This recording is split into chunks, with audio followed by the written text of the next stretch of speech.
next month? Yes. Okay. All right. Then we'll, and Susan, that works for you? Okay. Yes, All sorry, right. that Then works. we'll set that. Okay. Great. Director, do you have anything else for us before we get into our first hearing? No, we don't have anything else for you today. Oh, I forgot my mic again. No, we don't have anything else for you today. Okay, perfect. My apologies for not being down there. I had a brain lapse and I thought this was the second week in November, with it being the 14th yesterday. So I had a deposition that got scheduled for this afternoon up here. But look forward to seeing you guys down there next month. So I guess at this point, Chip, do we want to hand it over to you for our first hearing? Thank you, sir. And if it's all right with the board, I'm going to go out of order. We have on the agenda today Pure Pharma Laboratories. They have appealed a director's decision order dated October 9th, 2023. We do have a proposed settlement. I do think the board would have to ratify that for us. So if I can ask Pure Pharma to come up to the table, at least counsel. Chip, will there be testimony we need to swear them in, or is this just a settlement hearing? This will be just settlement hearing, Ms. Bless. Okay.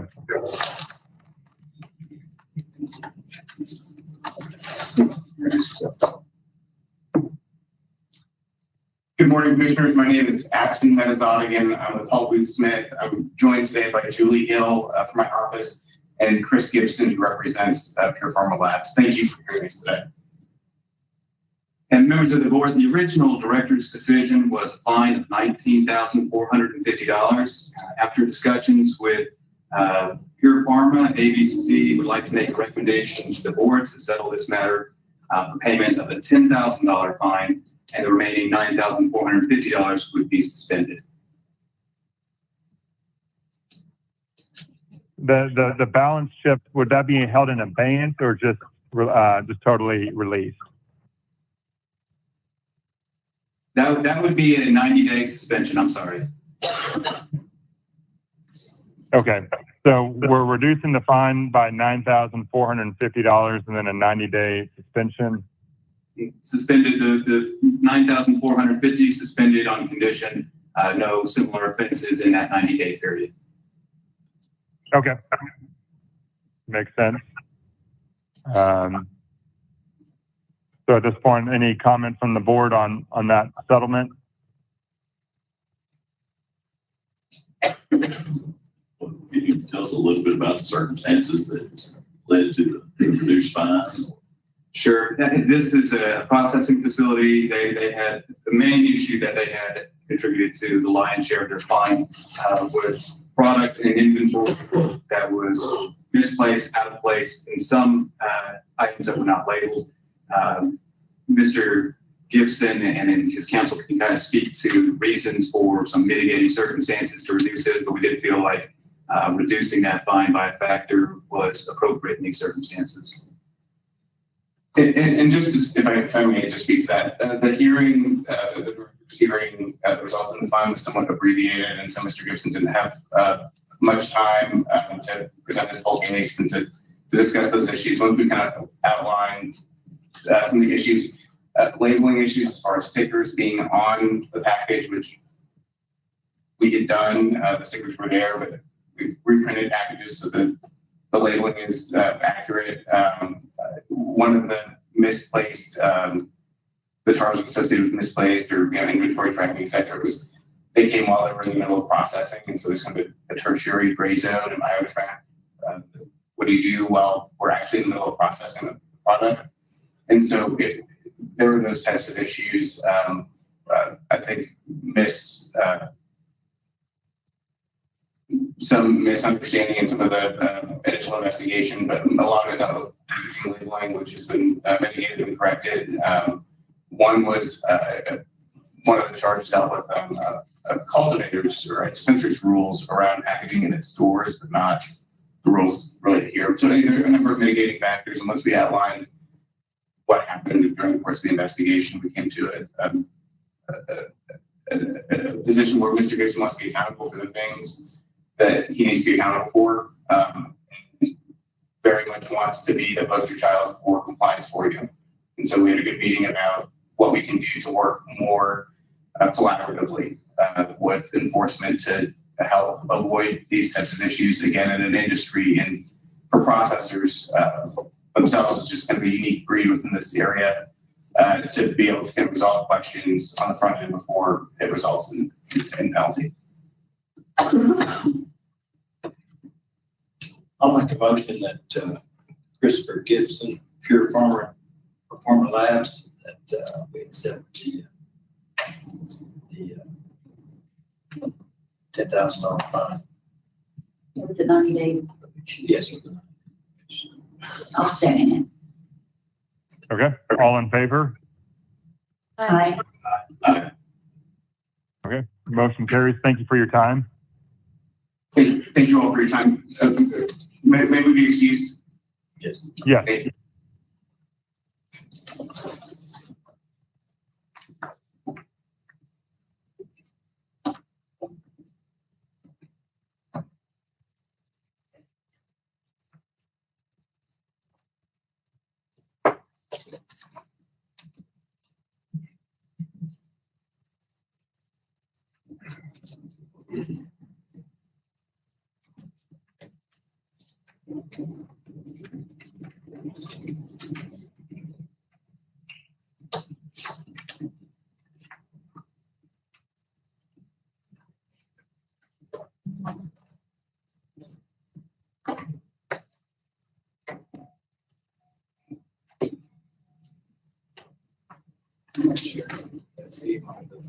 Exciting. Sure.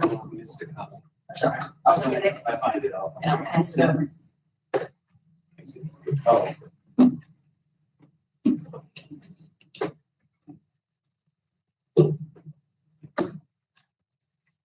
Please, the board, when ABC is ready to proceed to our next matter. Yes, and it looks like, Chip, did you pass out your exhibit packet 1? Do we need to admit that? Yes, there's 2 exhibits. The first is our exhibit packet. The second is some additional emails that were received by the ABC administration.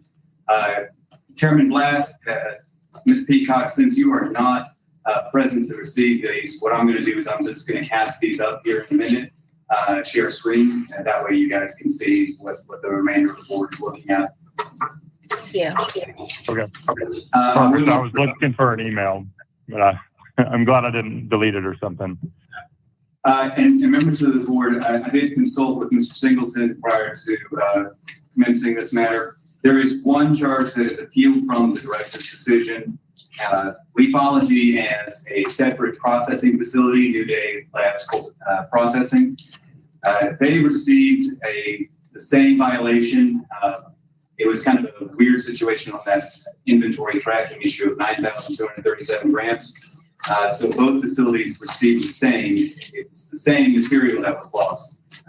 So we are not asking to proceed on that charge. They did pay the fine on their processing license. So they essentially have already paid for that one. How much was that fine for, Chip? That was a $5,000 fine. Okay. So of the $15,500 fine, then we'd be contesting at this point $10,500 remaining. There was also a 15-day suspension that a director put on Leafology following that hearing. Okay.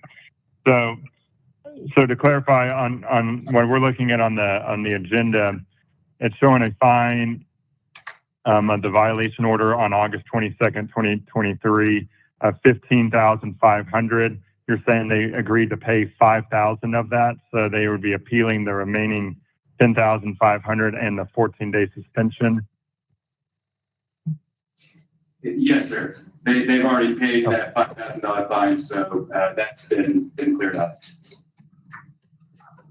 Okay. I just want to make sure the total fine wasn't $20,500.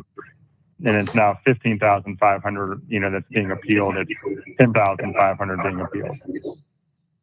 Correct. And the suspension period, I think that's, Mr. Singleton will correct me, but I think that's the sticking point. Okay.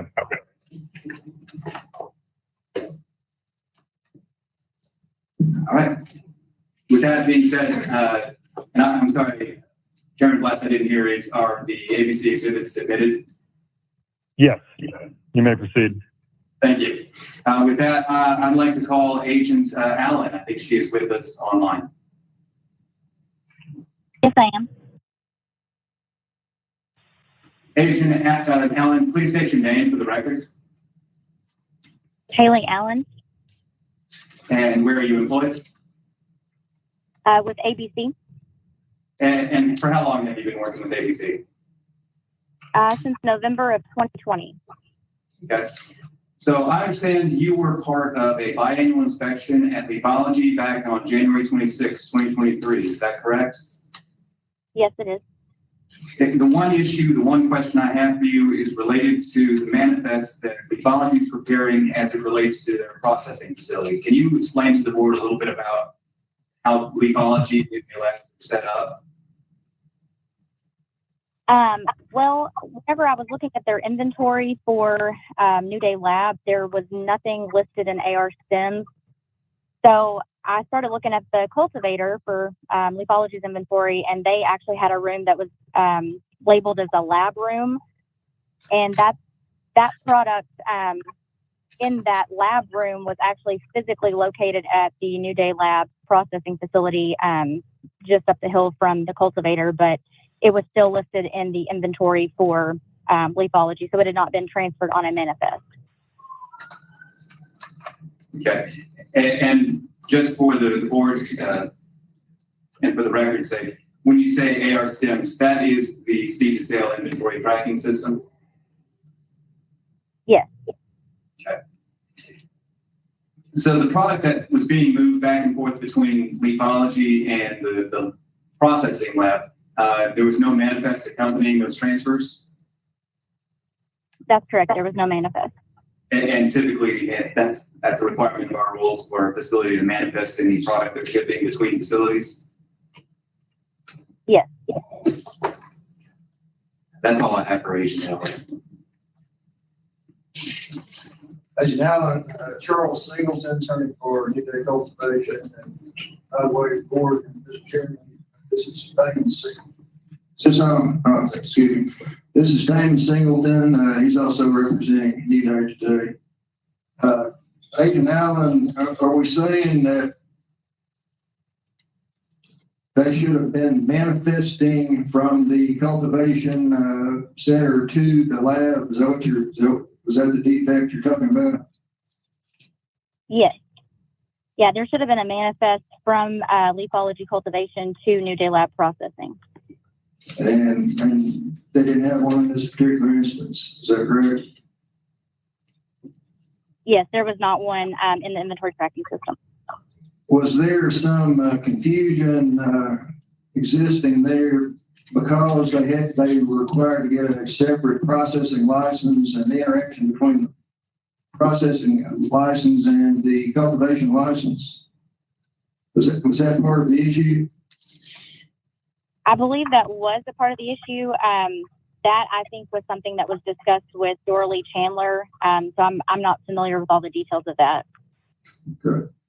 So if they were like the other 7 cultivators that only had a cultivation license, which included processing, then this wouldn't have been an issue at all, would it? No, that wouldn't have been an issue. That's all I'm going to ask. Thank you, Agent Allen. If the board has any questions for Agent Allen,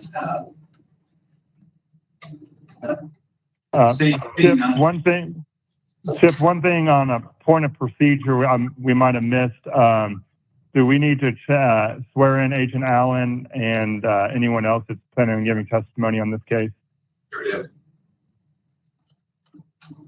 Yes, sir. Yes, sir. We sure do.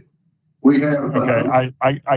I can't see in the room if there's other people, but if there are other people planning on giving testimony, if they could please stand and raise their right hand. Agent Allen, I can't see you on camera, but we'll take you at your word that, you're holding your hand up. If you can swear to tell the whole truth, nothing but the truth, so help you God. I do. And Agent Allen, that's the case for your testimony you've given prior to this point as well? Yes, sir, that's correct. Okay, thank you. Proceed. Sorry about that, Chip.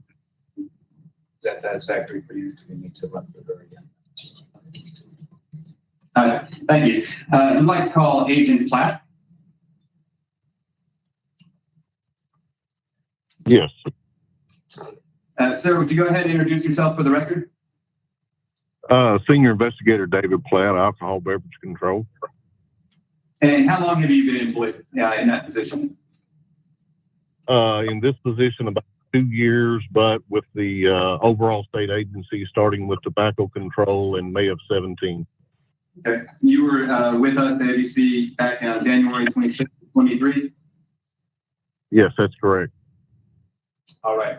I wanted to ask you about the biannual inspection that had taken place there.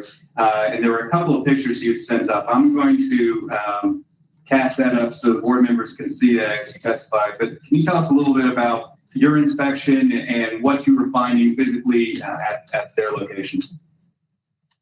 Well, I started out actually at the cultivation facility. Chief Investigator Chris Crary and I were working on a day-to-day portion of that inspection. We wound up going into their cure room, and in that cure room, they had some metal shelving, and we walked over and looked at that, and we noticed that they had some bags of marijuana that did have UIN labels on it, but we also found some items that did not have a UIN label on it. Those items were noted as being a jar with a piece of blue tape on the top that was labeled AF seeds that contained marijuana seeds, a jar with a piece of blue tape on the top that was labeled CB seeds 01/03/23 that contained marijuana seeds, a jar with a piece of blue tape on the top that was labeled AF Keef 1-10-23 that contained what appeared to be keef, a jar with a piece of blue tape on the top that was labeled banana sour dosey keef that contained what appeared to be keef, a quart-sized Ziploc baggie that had written on it banana sour dosey bud rot, that was actually, I think, written on the baggie that contained marijuana, and then a quart-sized Ziploc baggie that had nothing written on it that contained marijuana. There was also a freezer in that room that contained approximately 14 bags with UIN labels affixed that contained marijuana and parts of the plant, with one of those bags being identified as flour on the label, and the remaining were identified as other material on the label. And Agent Platt, can you identify for us where this room is located? It's in the cure room of the cultivation facility. If I remember right, I think the cure room is adjacent to the vault. I may not be exactly certain on that, but I think it was. And that kind of led to my next question. Is the cure room a safe or a vault? No, it is not. Okay, why is that? There are requirements for vaults, and it states that your product has to be stored in the vault. Understood. And the cure room basically does not meet the requirements of a vault. And Agent Platt, let me ask you, first, just backing up to some of those pictures you had mentioned, some of them that are labeled keef. I think I understand what that is, but just for the record, can you tell us what keef is? Well, I mean, it's a product from the marijuana plant. Okay, very good. And these items that were labeled, we saw that had just blue masker's tape on it. It has the name, but we had a violation for failure to label with the UIN. Can you explain to the board what is the UIN? what are we looking for on any of these containers that has any marijuana product? Well, I mean, they're supposed to be tagged with a unique identification number so that we can find that product within the inventory tracking system. Okay, so like the seeds, the bud rot, they were labeled as a product, but they just did not have the unique identification number, right? That is correct. All right. Thank you, Agent Platt. I'll pass the witness.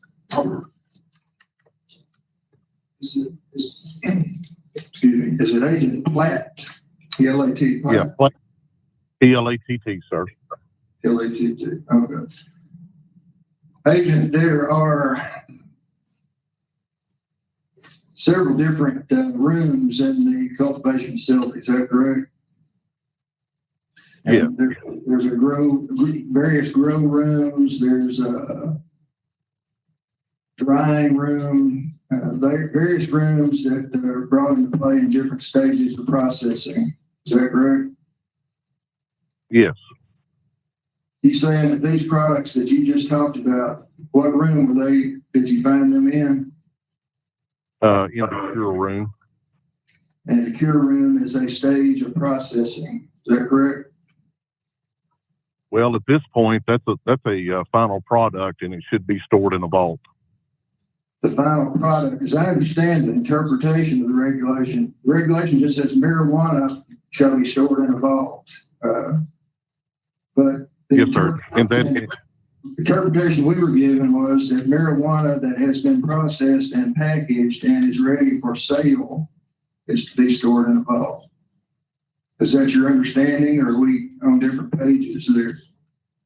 well, if it's a plant, it has to have a UIN. If it's a seed, it has to have a UIN. If it's another material lot, it has to have a UIN.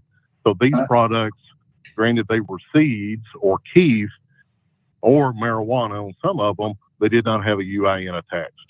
Okay, so that's the issue, and not where they were at that point in time. Is that correct? Well, they were stored behind a door with a key card access, but my main issue and why I wrote it in the report was because it did not have a UIN affixed. Okay. That's all I'm asking. Agent, if you would have done this inspection and, you know, the material we're looking at in these photos, if they had the UINs on them, and they were behind that key card access, as you said, would they have been included in the report at that time? In that instance? It still would have been noted, sir, that it was found in the cure room. And that probably would have been something we would have had a discussion about as a group of inspectors that were there that day as to how we wanted to proceed with that. Okay. But the main issue was that it was not labeled with a UIN. Okay. Thank you. Yes, sir. All right. Thank you, Agent Craig. And members of the board, I understand Agent Allen and Agent Query are on their way to an inspection at the moment. May they be excused? That's fine from my perspective, unless the board has anything else for him. I said Query, I meant Platt now. Sorry. Chip, can you repeat that? I'm asking if you can be excused. Okay. All right. You don't need myself or Agent Allen any further? I think we got it. That's okay with the board. Yeah, I'm okay on my side, unless anyone else has anything else for him. We have no objection. Okay, then they can be excused. Yes. To the board, thank you for excusing us so we can attend to our other business. Thank you. Good luck. Thank you. Randy, stop sharing screen. All right, I'm going to call Agent Query now.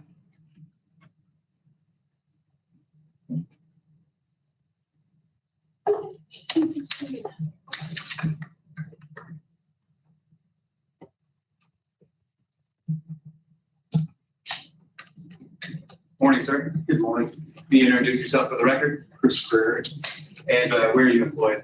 Arkansas Beverage Control, And how long have you been in that position? Backup control and then beverage control. So employed back in January 26th of this year? Yes, I was. Okay, so I understand you were part of this biannual inspection at Leafology as well? Yes. Okay, there were a couple of issues that were noted there. Let me start with the video issue that we had first. Tell the board a little bit about that and what you encountered.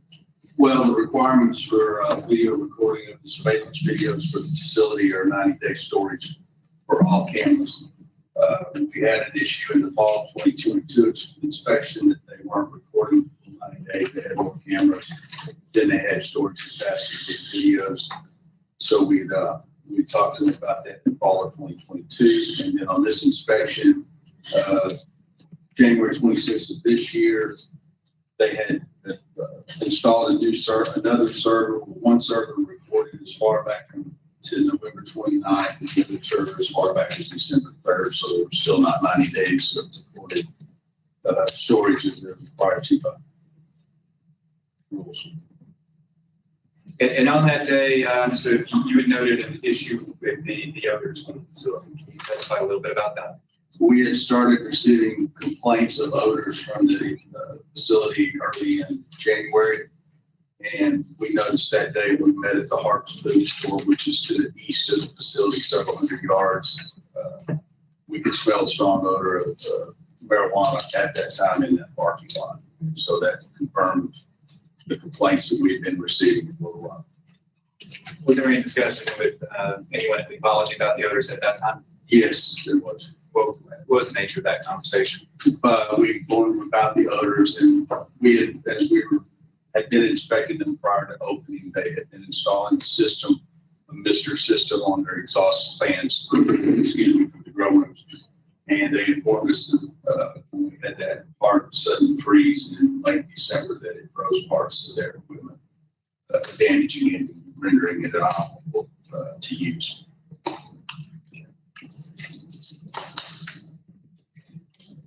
So we had a director's hearing regarding this issue of odors. Following that, have there been more complaints about odors? Yes, there has. Okay. All the way up until last week. Can you tell us a little bit about your subsequent inspections over at Leafology? In the beginning, I had an agent that was posted in Garland County, who is now since retired. So I assigned him to keep a periodic check and follow up on the continuing complaints that we were getting on odors. Agent Brooks did that until he retired in August. And then I took over, going by and making periodic checks and answering the complaints since I live over there after that. Okay. Can you walk us through the time you've been back to Leafology and again, since the director's hearing back in June? Okay. I was October 11th, I received a complaint containing issues from leaseology from Mr. Philip Higdon. He lives nearby the facility. I checked the areas that day. I went out there and I checked the areas north, south, east, and west of the facility. And when checking the area to the west of the facility, I could detect an odor of marijuana. Excuse me. The property on the west side of Leafology is a large multifamily apartment complex. I parked in the center of the complex, exited my vehicle, and I could immediately detect a strong odor of marijuana coming from the direction of the cultivation facility. That was the only direction that apparently that was wind was blowing that day. So that was only to the north, south, east that day. It was not smelling. Okay. Another one, October 16th, I received contact from County Judge Darrell Mahoney in reference to him getting continued complaints from citizens on the odors. So I checked the area again on October 17th at 6:05 a.m. Went to the parking lot of Hart's Food first, parked there, which is it to the east of Leafology. When I exited my vehicle, I detected a strong odor of marijuana. I then traveled to the entrance gates, Leafology on Andy Road. Exited my vehicle, I detected a strong odor of marijuana there coming from the facilities itself. I noticed that the misters on the front that day were not on, they were not working, and the exhaust fans were on. Do you have any conversation with anyone in Leafology on that day? I believe that day I made a phone with Brent, maybe even also Jesse about it, and they were going to check their timers and so forth, and check the solution that they were using in the district. Agent Greer, you said that you had gone to Harps. How far is Harps from Leafology? I'm going to say as the crow flies, probably 300, 400 yards to the east. There were other follow-up visits? Yes, there's been other follow-up visits. November 8th, about 4:45 in the morning, I made a visit on the way to Little Rock. Since we've been continually getting complaints of odor, as I was approaching the facility on Andy Road from the east, I could detect a strong odor of marijuana in the air at 200 block of Andy Road and up into the driveway of the facility. I did not detect any odor past the facility as the wind was blowing from the west to the east. I then checked the Harps Food Store located at Central and Andy Road. The wind was blowing strong enough that the odor was dissipating. Wasn't apparently blowing strong enough, the odor was starting to dissipate by the time it got to Harps. I then drove Echo Valley, which is on the backside of, runs parallel on the backside of the facility, where we had received quite a bit of complaints. I didn't know anything at that time from there. Okay. And there's been one last one. November 13th, 5:45 a.m., conducted comparison check around the area of ecology because we've continued to receive complaints. First checked the area Harps for the weekend. After stopping in the parking lot next to my vehicle, I could detect a strong odor of marijuana in the air. And as I drove to the facility in 200 block of Andy Road, I continued to detect the odor of marijuana until I reached the entrance of the facility. Once past the facility, it started to diminish. I checked the apartments there right to the west of the facility and did not detect any odors in the apartment around the apartment area at that time. Also drove Echo Valley to check that area, and I didn't detect any odors there. It was strictly blowing apparently to the east. Agent Crary, just ballpark, how many complaints do you figure ABC has received regarding the odors of Leafology? Probably since January, I'm going to guesstimate from just individuals, probably at least 7 to 8 individuals repeatedly. A lot of times those complaints went to the county judge or went somewhere else. Once it came into ABC, I'm going to say probably maybe 15 or so. And is this an issue that you've seen with other cultivation facilities? No, not to this degree at all. All right, thank you, Agent Gray. I'll pass the witness. Agent, how many of those complaints that you talked about were initiated by Mr. King? I do not have a count on that. Some of them? Some of them, yes.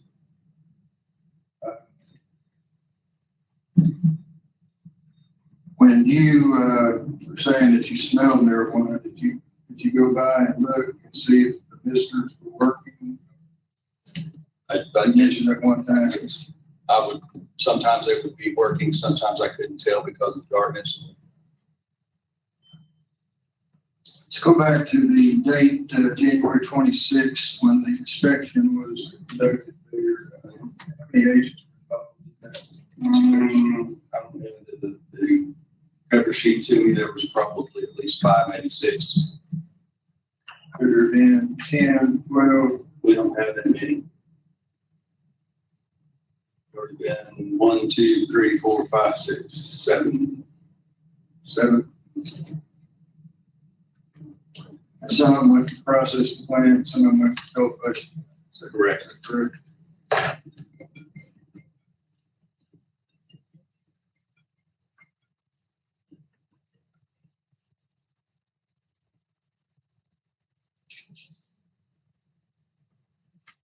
No further questions. Agent Gray, I just wanted to ask you, you got these pictures on the exhibit packet starting on page 33. Appears to be, well, tell the board what this is. Those are pictures of the grow room areas and shows the exhaust fans and the mixer system that they had installed on the outside of those vents that the air blows through.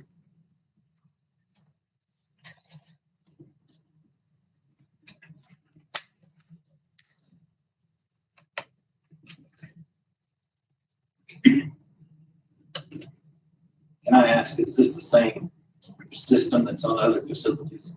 I've not seen the system on any other facility.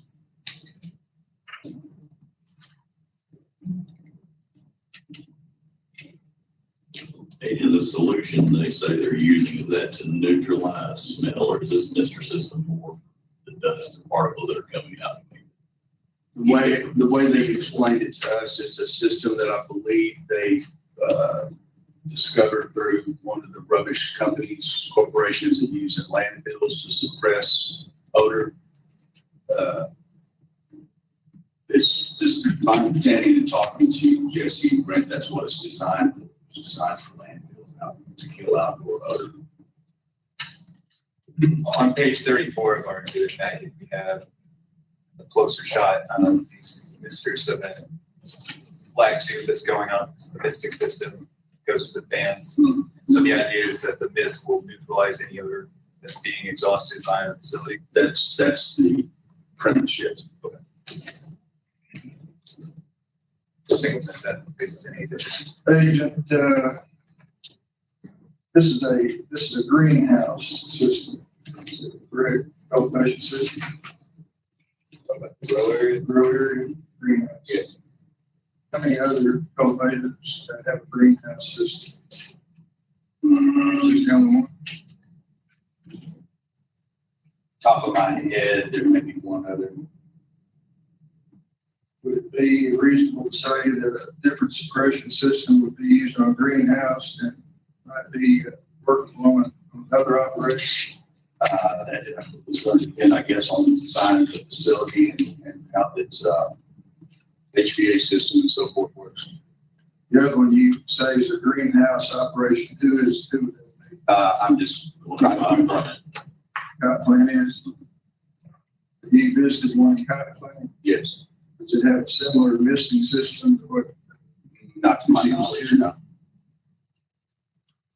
Do you know that or you don't? Not to my knowledge, I have not seen a misting system on Cut through. Thank you. Members of the board, we have some members of the community who have also asked to speak today. I would like to start with Mr. Phil Hickton.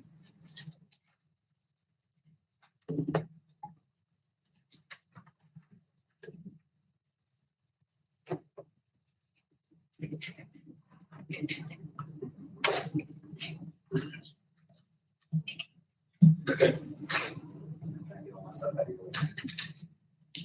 Go ahead, introduce yourself for the record. My name is Phil Higgin, and I live there in Hot Springs, and I've got three main points I'm going to bring up. First of all, just to tell you a little bit about who I am and why I'm here and what I would like to have be done in reference to leafology.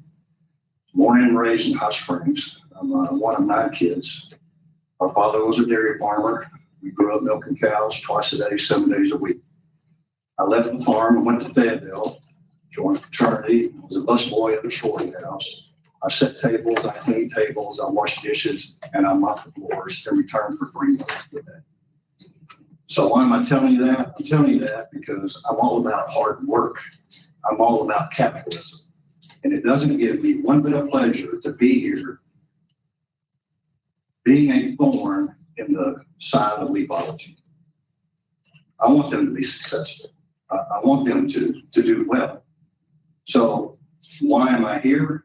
Because I'm here because the Marijuana Commission did an injustice to our community. They got it passed to put their cultivation facility right in the middle of our neighborhood, which it's been mentioned here already about the apartment complex, which is 70 yards from their facility, where kids play in the playground, they swim in the pool, the people sitting out on the back of the east section look directly in or at those misters and smell that smell. On the north side, 300 yards roughly, condominium complex and houses. To the east, Parks grocery store and other small businesses and houses. Me, I'm on the south side. So why was that approved? It only leads you to believe that the political favors or money or something going on behind the scenes which leads us to Mr. Singleton here, who is the lawyer for leafology, and he also has a 5% interest. So it behooves him and the owners of leafology to not be completely honest. Mr. Hickman, let me stop you real quick. Okay. We've got a map of where leafology is related to Harps Food. Can you tell us where you are in relation to leafology? I'm roughly 2, maybe 300 yards at best, directly south of leafology. Due south. Okay. And tell the board about the odor issue that you're encountering. How frequently, how often? Okay, well, like they mentioned earlier, in the winter, their pipes froze, and they both had, Mr. McCord and Mr. Singleton said that the stench was really bad, that they couldn't control it because of the pipes busting and they couldn't get parts. Mr. Singleton, in addition to that, has publicly stated that since April, they got it fixed and that they haven't had any complaints. That is a flat out lie. There's been complaints and the stench has gotten just as bad as it was in the beginning. And so why does it behoove them to lie and to state it? Because he's an owner and the McCords are owners. They're not going to be completely honest with you. And none of us here have one reason to be dishonest with you and not tell you the truth. We deal with the stench on a daily basis. Some days, one of us on the east, northwest, south side might get a break because of the winds. But on a regular basis, the question is not how often do we smell it, it's how often do we not smell it. So, Mr. Hickman, let me ask that question. And how often do you not smell? oh gosh, lately I've smelled it 5 days in a row. Out of a month's time, I might not smell it 5 times. Is it always a strong odor, or does it ebb and flow with the wind and weather? Sometimes it's worse than others. The strength of it is there. And you know what, guys? I was born to treat people or raised to treat people the way I wanted to be treated. I was also raised to treat my neighbor the way I wanted to be treated. The problem we have here is that they don't care. It's all about money. They don't care how they've impacted our community and what we have to live with on a daily basis. We smell that stench, and then there is a question in itself. Has there been any air particle testing being done? What are we smelling? How's it affecting our health? The noise from the fans, which are 24/7, and the lights are just blaring like a Walmart parking lot. It is such a negative impact on our community. How it got approved, I know they meet the 3,000 foot rule of a church and a public school, but that is such BS that their law should be changed. I know that's not to be determined here. So, and what would I like to have done is, because I don't know how it's going to impact our health and the value of our property. And I guarantee you, not anybody in this room would want to live in our neighborhood. Not the McCords, not Mr. Singleton, or not anybody. None of them live there, with the exception of maybe Mr. McCord, who lives 5, 6, 7 miles away, who doesn't smell it. So it's that out of sight, out of mind mentality. If it doesn't affect me, the hell with the rest of you. Mr. Hickman, I'm sorry to interrupt you. Let me ask you, you brought me some letter that was signed by some other community members. Yes, sir. I want to show that to the board real quick. Okay. And for the board that's here, it's starting on page 18.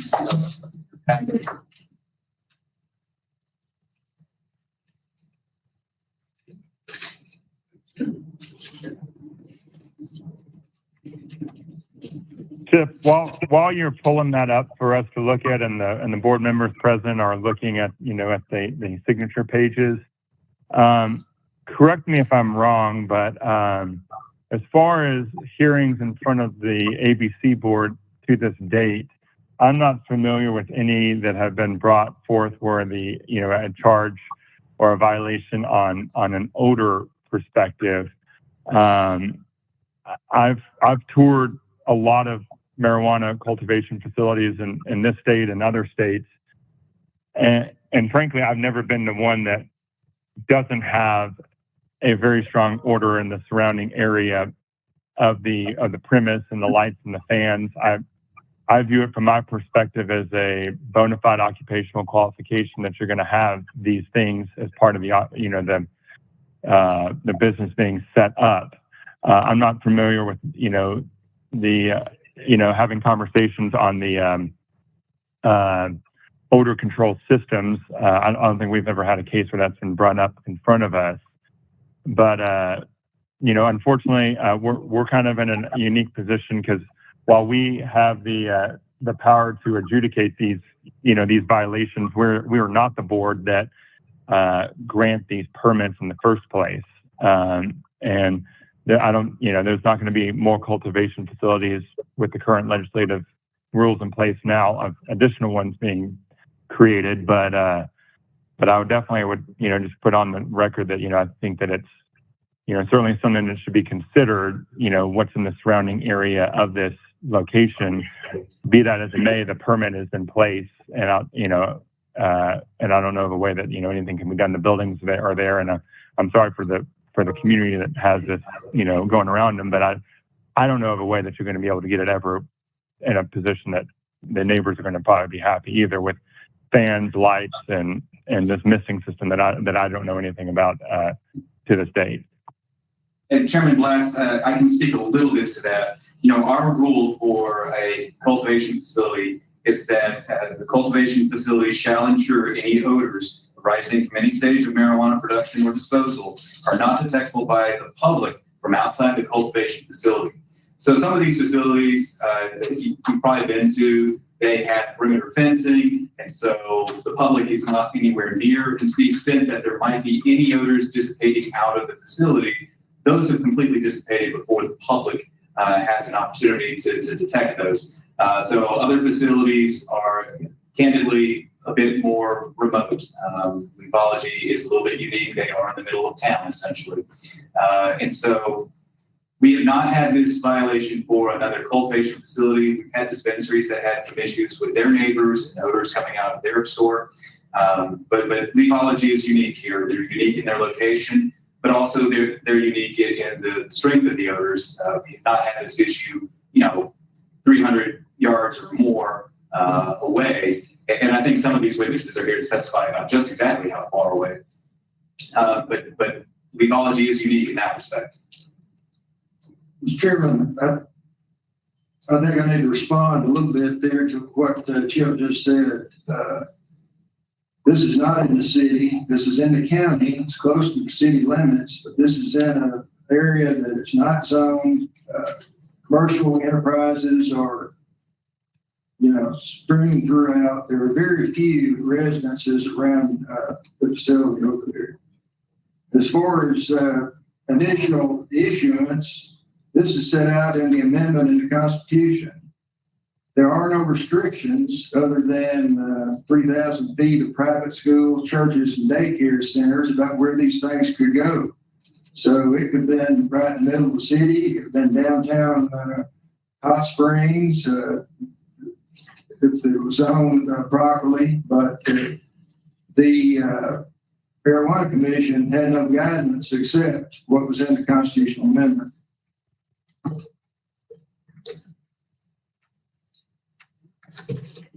Thank you for the additional information there. I mean, it sounds like it's a unique situation we haven't had the pleasure of dealing with yet. So we are in uncharted waters here on how to work through it.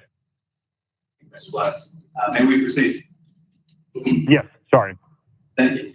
Mr. Higdon, we've talked a little bit about the issues, and I'm not trying to cut you short or cut you off, but I would like to know, the question kind of arose, how far away from the facility are you able to detect odors? All the way to people, one of them here, that was on Mount Beyonce, and that is a mile and a half, maybe 2 miles away. Anything else on this issue you'd like the board to be aware of? I know there's some other folks that are also wanting to. Okay, I'll wrap it up. The last thing I said is what would I like to be had. Yes. It was an injustice that the Marijuana Commission put it. Just because they met the 3,000 foot from the church and a public facility doesn't mean it's the right place to put it. And there it falls back as to, okay, how do you want to impact your community? How do you want to have impact your neighbors? See, it's a mindset that they don't care. It's a mindset that's all about money and the hell with everybody else. And so we don't know what that's going to impact our life health-wise down the road and the value of our properties. But it's not going to be something that's going to be a positive. And just ask any of them if they would move right there where we are. The answer is no. So it's a slap on the wrist to fine them $10,000 or $15,000 and give them a 2-week suspension. What I'd like to have done is that they need to pick their butt up and move in an area that is more conducive to that company. Thank you for hearing me out, sir. I've got a couple of questions, Mr. Digger, for you. I don't know. He said last time at the meeting, this was not a question and answer between you and I. Is that correct, Chip? Not for this one? Okay. Like I said, I'm the lawyer for, corporation. It's not my job to answer questions. I'll ask you a question. I tell you, I'm a little surprised about being accused of not being honest, because we have been honest as day is long in this process. And you So you said that you fixed the problem back in April and no one has complained. That's a lie. if I said no one's complaining, You said it on TV. You said it on TV. nobody brought it to our attention. Nobody's brought it to my attention since the beginning. Okay. All right. You're talking about this is a terrible place to put it. It's an injustice. Do you know when the application is filed for this license? They say that it's filed sometime in 2017. If you say so. Do you know when the license was actually approved? Was it not in the press and the news, news stories, Sentinel, on TV about the application over? I never saw it if it was. You never saw anything about it? This was all a surprise to you? There was a neighbor, Vernon Gingrich, that lives right up against their property, who's since passed. Vernon told me that they would was putting a marijuana facility in there, and it was a greenhouse. And I thought, okay, well, that shouldn't have an impact on us. I didn't know, and none of the rest of us knew the impact of this greenhouse facility. You know, had we known that we're going to be hearing 60 fans roaring 24/7 and smelling the stench 25 days out of a month, you damn right we'd have had a problem, and we would have stood up and said something. Back when AP&L ran the new Highline wires through everything, they had a forum out there at the Doubletree. And they made it very well to the public as to what was going on. But that didn't happen with leafology. Short answer, you didn't object to the thing going forward, and nobody in the area objected to your knowledge, did they? Because of the lack of knowledge. All right, let me ask you this one. Do you know when they started growing marijuana? They're actually growing? You got it all enclosed behind walls. How the hell would I know that? Here's the letter of intent that was filed when we started, and it was September 10. That's when marijuana was actually planted and started being grown. The freeze that destroyed the suppression system was in December, some 1 year and 3 months later. During that period of time, did you complain about smells? No, actually, I didn't even know what it was. I go, what is that stench? You know, So you're saying you smelled it during that period too? Yeah. Yeah, I did. You didn't complain to anybody during that? No, you know, this whole thing the ball was just getting rolling, you know, and I thought, okay, well, maybe it'll go away. You know, maybe I'll just put up with it for a little while. But it just got worse and worse and worse, and I become more aware of it. Hey, that's not a skunk, not a smell. It's the damn marijuana facility. Is it possible that during that first year and 3 months, the suppression system was working just fine, the way it's all the work? Maybe so, but it ain't working now. Let me ask you a couple of questions about calling in complaints. I understand you called a complaint in October 12th. Is that correct? Probably so, if you say so. That's documented. You were smelling marijuana on that day? Well, if I called it in, I was probably smelling it, yeah. Was there anything else going on close to your neighborhood on that day? On October 12th, this past October. Anything else that could be making odors in the air? No. It's possible there was a controlled burn going on the Albright Road in Garland County. Maybe that's what you were smelling on that day. You know what? There's a distinct smell, Mr. Singleton, between a skunk, pot smell, and somebody who's burning a brush pile. But did you smell smoke on that day too? I don't know. I don't even remember yesterday, hardly. And again, you called in on October 17th. And again, there was a controlled burn going on October 17th.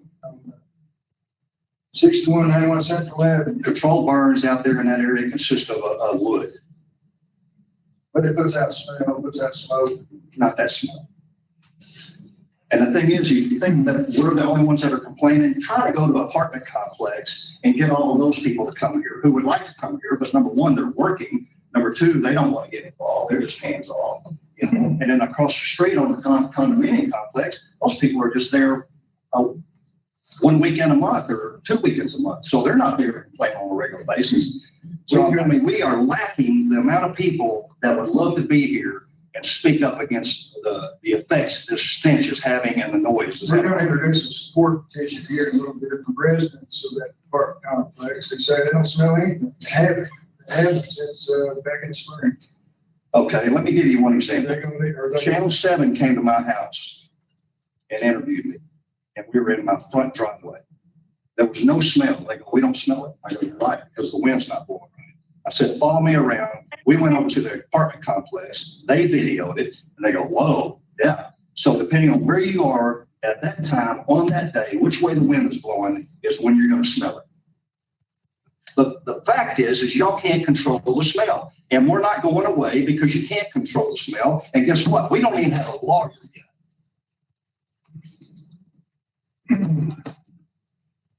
no further questions. Does the board have any questions for Mr. Higdon? I have one.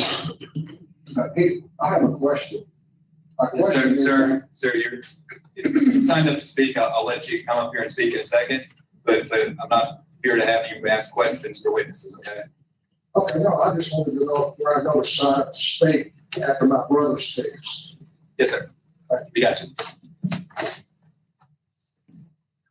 Okay. I believe we had a Ricky Davis that had also signed up, Rick Davis, excuse me, that had also signed up to speak. Yes. Guys, the fine and suspension is a joke. They need to license be revoked and move to a more appropriate location that will have less impact on the community, our health, and the value of our homes and property. That's why I asked to have that could happen. Thank you for your time. I appreciate it. Thank you, Mr. Higdon. Mr. Davis?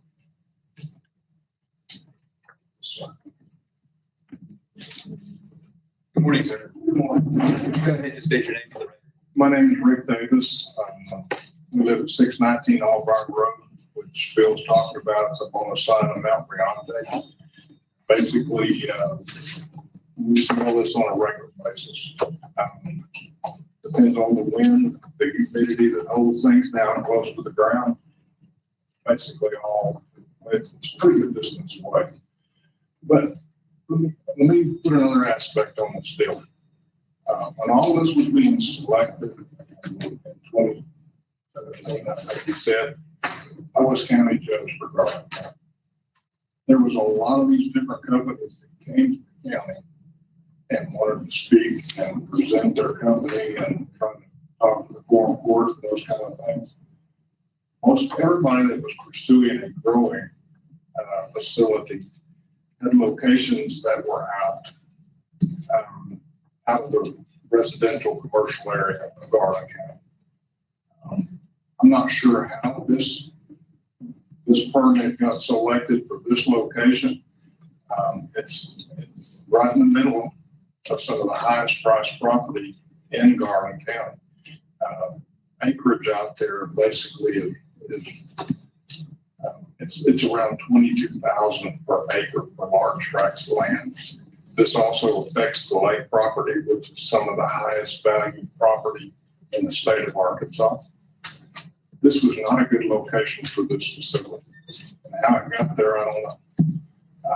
We talked about this not being a zone area. That's a correct statement. It does not have any zone. City of Hot Springs does.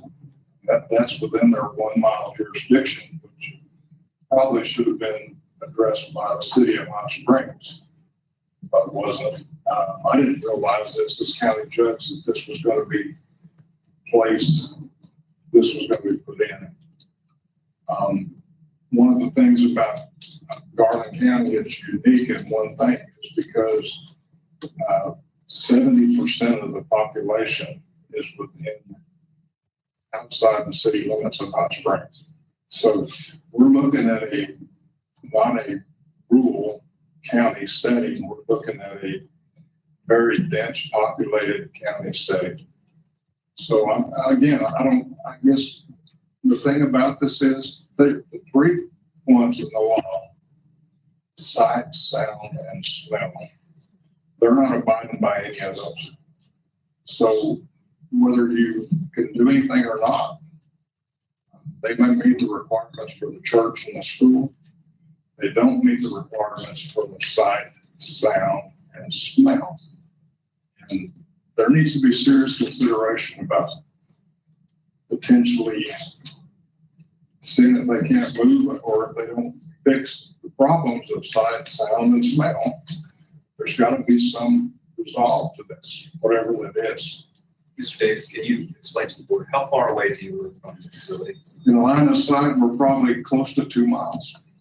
And how often are you able to smell odors from the facility at your home? It varies, sometimes it'll be several days. Like Phil said, it depends upon the wind direction, the humidity that holds that stuff down to the ground. Sometimes we got winds from the south and we don't smell it. But sometimes, mostly the prevailing wind from the northwest, and yes, we catch every bit of that. So we're just like everybody else that's in that valley. We're just a little higher up. Those people get it more often than we do. So it's a bad situation, and there's got to be a resolve to it. I guess my concern is we're sitting over here talking about this now. They make an effort to fix the problem, and I'm not sure they can. How soon are we going to be back over having the same discussion with you guys? So that's about all I got to say. My wife can probably fill you in with some more. There may be some questions. Davis, I understand the smell. That's what we're here trying to address today. But you say sight and sound. What do you mean sight? Well, basically, you may be within the guidelines of sight, because the only people that can see you are the ones down on Echo Valley, because you're adjacent to them. I will tell you, I've been to Harvard grocery store inside the building, and it is extremely bad. The odor inside, the people go in there and shop. When was that? When you were in there? It was extremely bad. It's been several occasions. I can't give you dates. Was it during the period, say January to April? I don't have smell bad during that period, or January to April. It smells bad on a regular basis, so I can't give you January to April. Probably so. You can't pinpoint a time when it was worse than. No, sir. What have you got that has something else going on in the community at that time? You say sound. What are the sounds that are people? Sound from my place is nothing like 2 miles away. Sound for the people in Echo Valley are the fans constantly running. And I've heard that more and more out of their comments. And the fans are part of the odor suppression system. So yes. But my point is, if there's 3 major things in the law, you may be covered by sight, but you're not by smell and sound. So there's still a violation of law. Well, as far as I know, we haven't been charged with sound violation yet. We're here mainly to address the odor situation. That is our business before the board for today. I just mentioned what was in the law. Yeah, that's all I have. Thank you. Oh, for Mr. Singh. Yes, sir. The suppression system. You said you were down for what, 3 months, maybe 4? Went down, there was a severe freeze. It got below 0, 2 degrees, stretched about 3 days, right before Christmas. Froze up.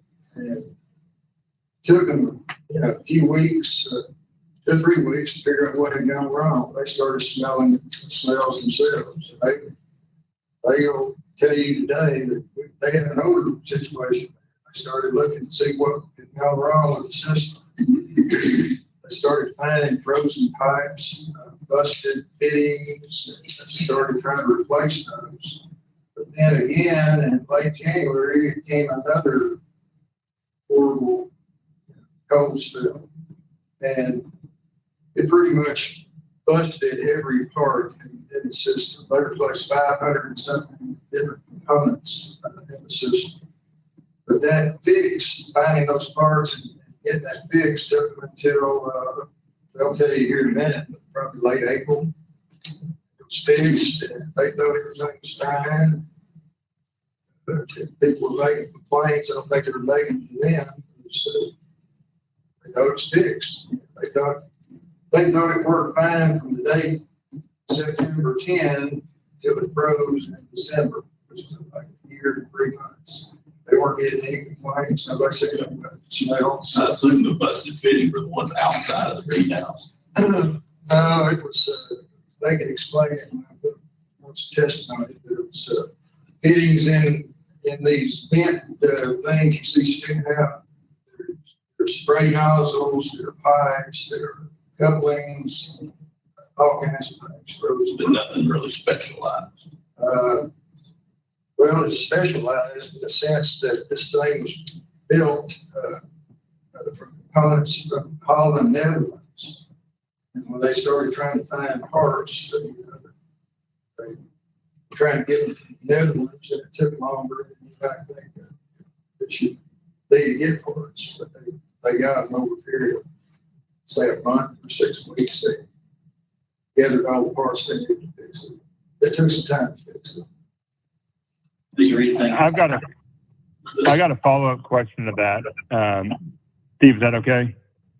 Well, I was gonna let Jamie have it. He was still continuing. The solution, now, if you're right there, you don't answer, but is that something that can be changed? Is that something that, I mean, I'm gonna have to let if it's them not working? talk about that. This is called a fog code system. And when they built this thing, the plant was built by a company called Grossman. They brought it all down in components, put it together. The fog code system that was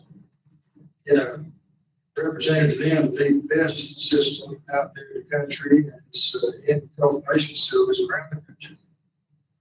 So that was the system. They have done some fine tuning, I guess you would say. They think it's improved the system. They have fine tuned it to produce noise from these fans that you mentioned. So they've done everything they know to do at this point. But we have a ton of stuff I hate to make y'all sit here and listen, but we need to get this stuff in the record. It talks about the system, it talks about the fixes.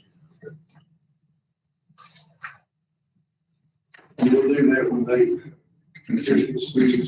Thank you. All right, with the board, if I proceed? Sure. Got a few more.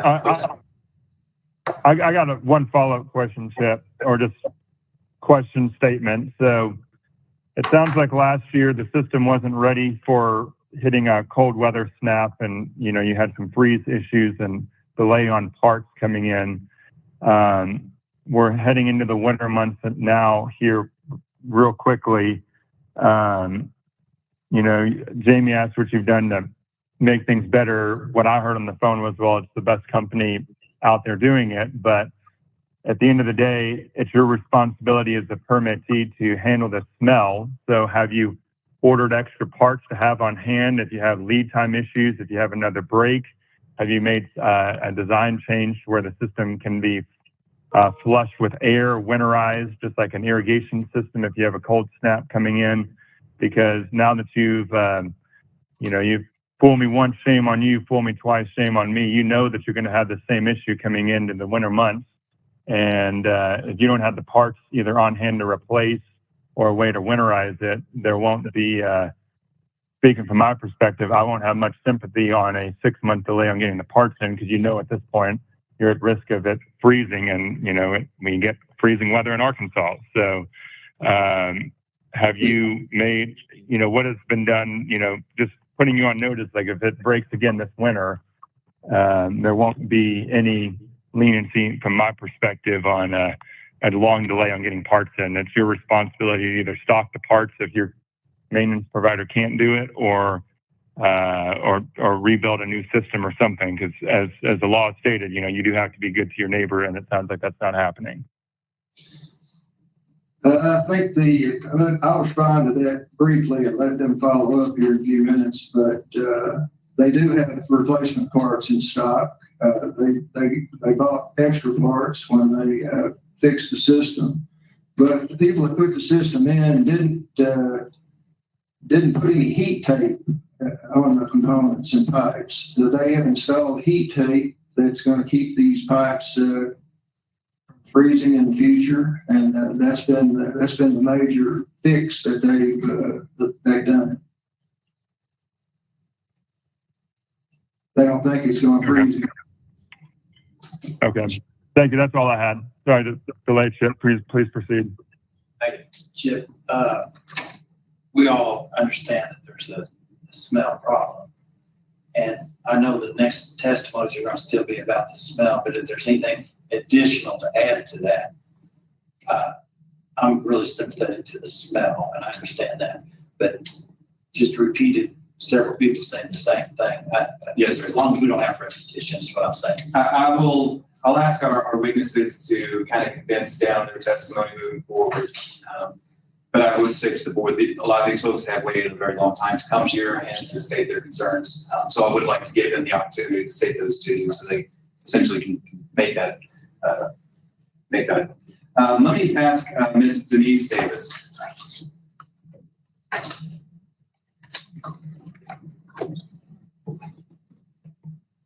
Good morning. Would you state your name for the record, please? My name is Denise Davis. I live at 619 Albright Road in Hot Springs, and I appreciate the opportunity to come and visit with you today. I had requested a map. We bring that up. I thought it might be helpful. Do you have it in your packet? Yes. Okay. Well, you probably are already familiar with it then. I thought it might be helpful to put into context the location of the leafology in reference to residential and commercial property. And I had sent a link to the board's counsel asking that you be able to take a look at that. I'm going to move this closer. Well, anyway, if we can bring that up, okay. I don't know that we can tell much from this, but I'm assuming the red star is the location of leafology. Is that correct? So let's go. Okay. Randy, would you scroll over to page 1? Sorry, 32. Okay. Okay, thank you. There you go. Yes.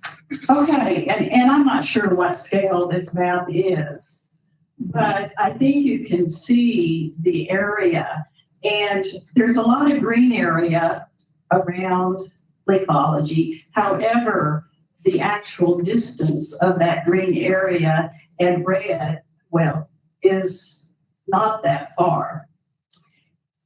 If you scroll around on the map, you can see Central Avenue and all the businesses that are located in condominiums along the lake. And there are times, and I can only assume that leafology is progressing in good faith. And I want to make sure that everybody understands that. However, what they're doing is not working. And it's not working regardless of the season. I can understand their difficulties during the winter season with the freeze problems, but it's just as bad all the rest of the seasons as well. So I don't know what that's about. We can start on occasion, not all the time. Again, it depends on weather and atmospheric conditions. We can start smelling it at times when we cross the last bridge over Lake Hamilton traveling south on 7 South. And around, you can see where all the commercial businesses are. There are restaurants there. There's lake property. I won't go into that. I think my husband covered that very well. And we live approximately 1.5 miles or 2 miles, and I apologize for my voice, my mouth is really dry, but away. And at times, even up on the side of Mount Briante where we live, we can smell it. And as far as, and I apologize to the board, I wish I had documented the dates and times. That would have been helpful. And I guess I didn't think about it because at first I thought we had an infestation of skunks or something. I didn't know what it was until the law enforcement officer that lives down in the valley below me told me exactly what it was. And unfortunately, we have children now in that subdivision to the south of Leafology that now know what marijuana smells like. Okay? Yes, please. About 1.5 miles or 2 miles as the crow flies, yes. Can you tell the board how often you're able to smell it? Not all the time. Sometimes it's several days. I haven't smelled it in a while at my house, but it was reported to me by a neighbor that yesterday morning at 6:35 a.m., the smell at Hart's was horrible. From your personal observation, Yes. When was the last time that you recall being able to smell it like at your house? Probably a couple of months ago. Yeah. And the other thing that, and I'm not going to go over, I don't want to abuse your time, but there are other factors involved here. And I think our concerns can best be summed up in questions. How did this facility get located amongst us? And we really weren't aware of it. It's been documented, and I know it's a cultivation facility. Is it also processing? Yes. Okay. It's also a processing facility. And I think it's been well established in the literature that there are volatile organic compounds that are exhausted from these facilities. And again, I think it's been mentioned, what about health? I know some of my neighbors report some particulate matter being deposited. They find it on their vehicles. And these are people that are closer to the facility. I have not. Okay. What about the waste issues with this? I'm assuming Leafology is on sewer and not in a septic tank. I'm making that assumption. What about the pesticides and chemicals that are used in the growing facility? What effect is that having environmentally on our area? And I realize we're here for odor, but I do think it is important. It's important to us. And I'm not going to keep going on and on about the odor. What about the carbon footprint? I have read articles that people are concerned about coal-powered plants. They need to really be concerned about marijuana cultivation facilities and processing. I don't have the answer to that, but I think the questions are very valid in that. So I think my husband touched on property values. What's going to be the effect? I plan to sell my property sometime in the future. If I were a buyer and get out and smell that, and someone said there's a marijuana cultivation and processing facility immediately to your north, I'm afraid I'd get back in my car. Now that's just my biases, okay? And I'm not against that. I hope they are successful. There is a need for medical marijuana. I understand that. I just cannot understand why this location was chosen. And I would be glad to entertain any questions that you might have.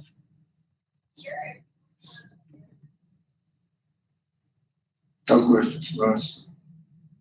Thank you, Ms. Thank Davis. you. I'm going to call Mr. John Brown.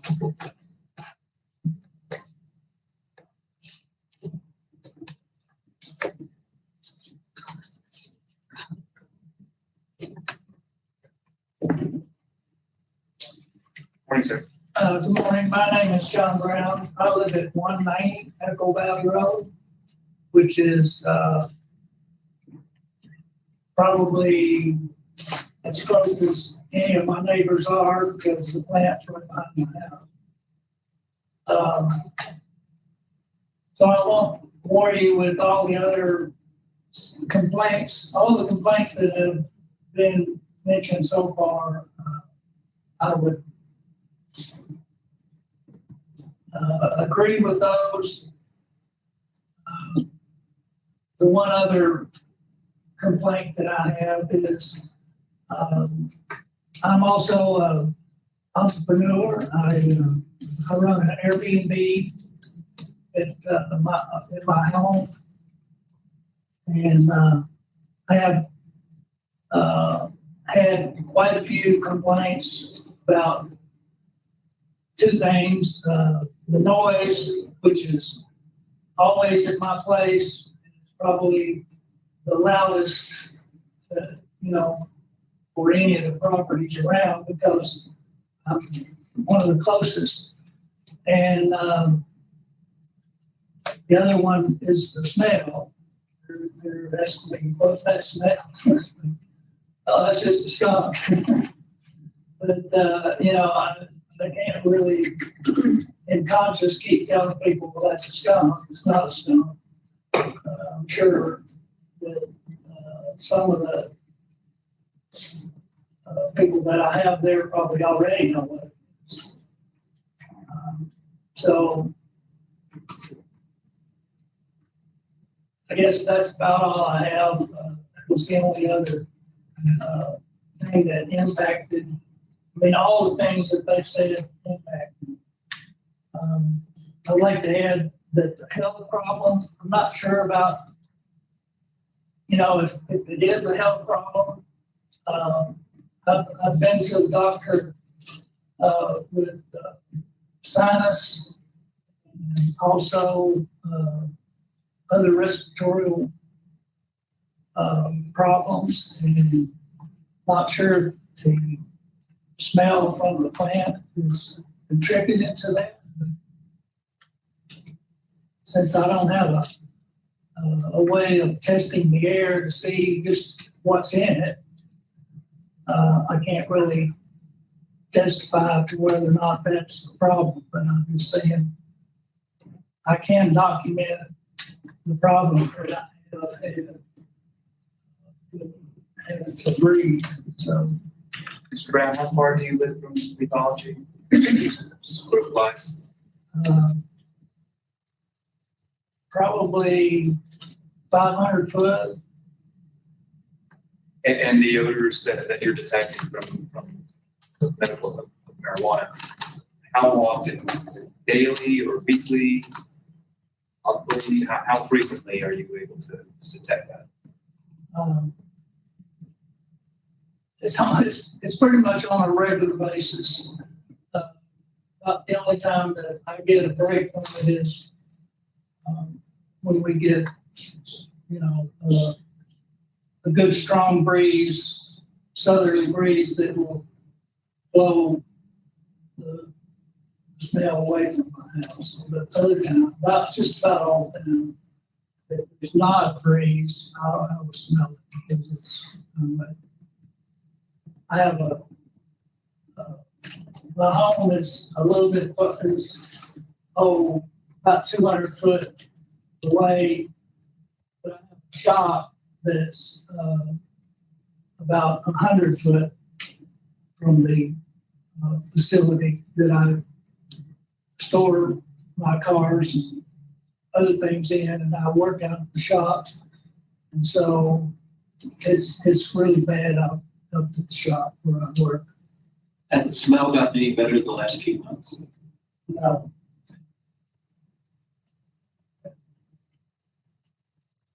Questions for Mr. Brown? I don't think I have any questions. Thank you. Thank you. Have Mr. H. Wheeler.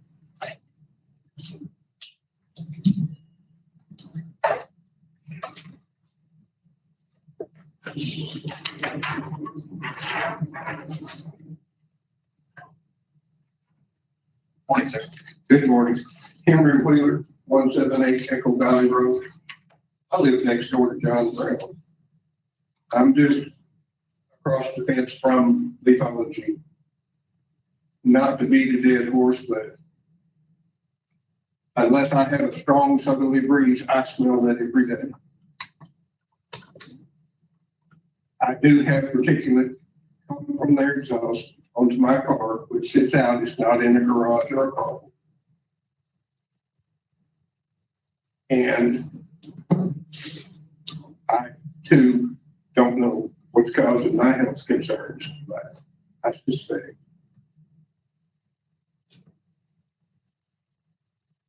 Mr. Wheelis, you said most of the time are similar to your neighbor. There's a southerly breeze. If it's a strong southerly breeze, like yesterday afternoon, I smelled it. It's all the time because I'm right there. My house is probably 100 feet from his shop. Do you know, when did you first start noticing odors? About 2 years ago. I thought it was skunks. Any improvement or? No, it seems to have gotten worse. Okay. Now, with the cold weather this week and my sinus condition, I'm not smelling it as much, but I am still smelling it. Thank you, Mr. Wheeler. Does anyone have any, see if anyone has any questions? Mr. Wheeler, you and the prior witness talked about health concerns. Is there any evidence out there that would tell us that marijuana smell causes health issues? I mean, No, with particulates do. purpose of it is pure health issues. No, sir, it wouldn't. I don't believe that. You don't believe in medical marijuana? I'm sorry. Is that correct? I don't believe in medical opiates either, but they're also. These particulates you talk about, how do you know it's marijuana particulates? I don't know that it's marijuana. It could be something else, but when that fog comes out from your exhaust, it comes down on my car, and I have seen that. Well, when I come out of my house every morning, I've got oak pollen all over my car. Is it possible it's pollen from a tree? I haven't heard anybody else say it's particulates coming out of the system at all. I've seen them, sir. You've seen mist or you've seen particles? I've seen the mist come out and the particles land. That's all I have. Sure.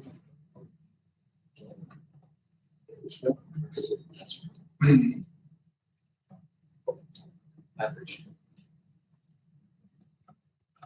All right, coming to the board, I have one more witness from that. Sorry, two more. I have a Doug Beard.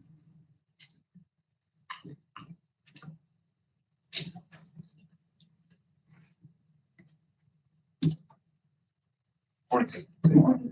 This will be short. Sure. My name is Doug Beard. I live at 361 Housley Point. In the odor, it's just been awful forever.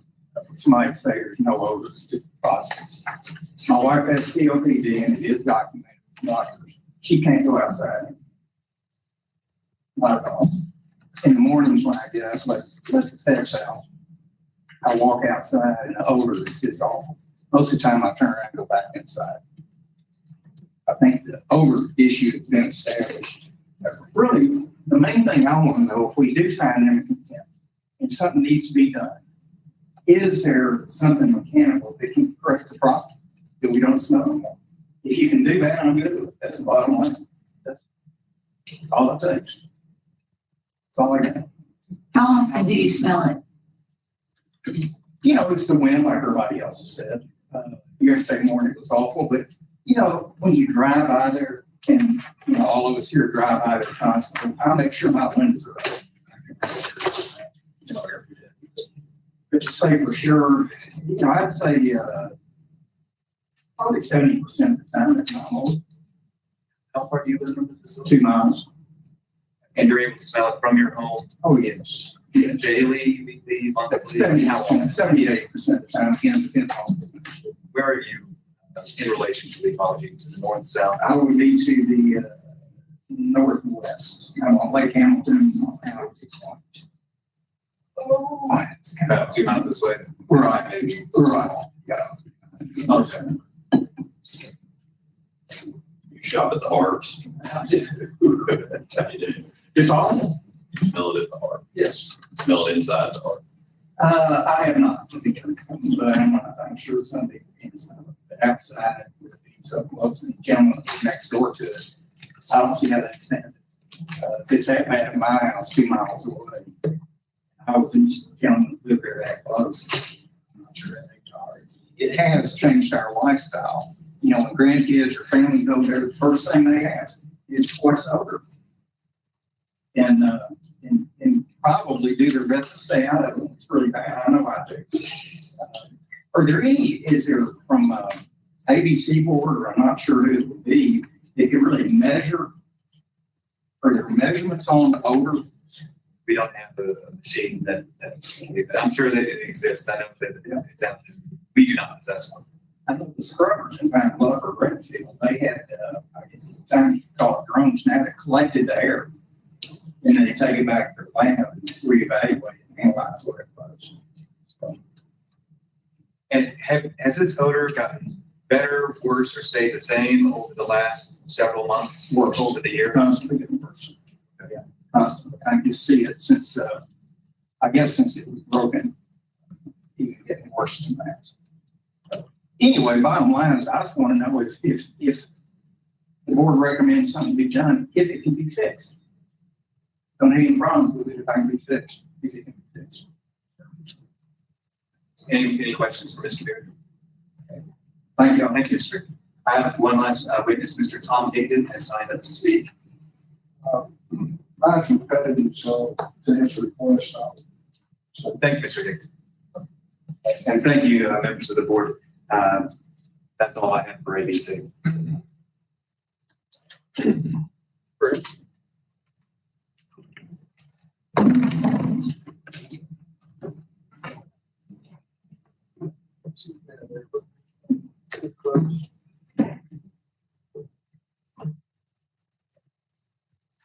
you state your name for the record, please, sir? My name is Brent McCord. I'm the president of the authority. Carl McCord, the license is your mother, is that correct? Yes, sir.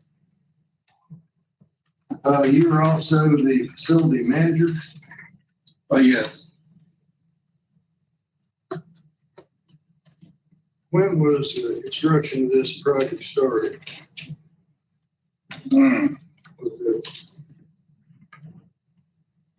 It was started back in 2020 timeframe? 2019 and 2020, about when COVID hit. Let me show you, I got a series of photographs I want to show you to introduce. Was that one of the early photographs of construction? Yes, this is a construction photograph. Started. Offer photograph as respondents number one. How we go? Yeah. I'll give these out. You want to mark one? Let me show you a second photograph. What does this photograph depict? It's an aerial view. Looks like the completed project. The cultivation is sort of down the hill. What is this on the bottom right corner? That is the processing. This slightly up grade cultivation. Yes, sir. 20, 30 yards.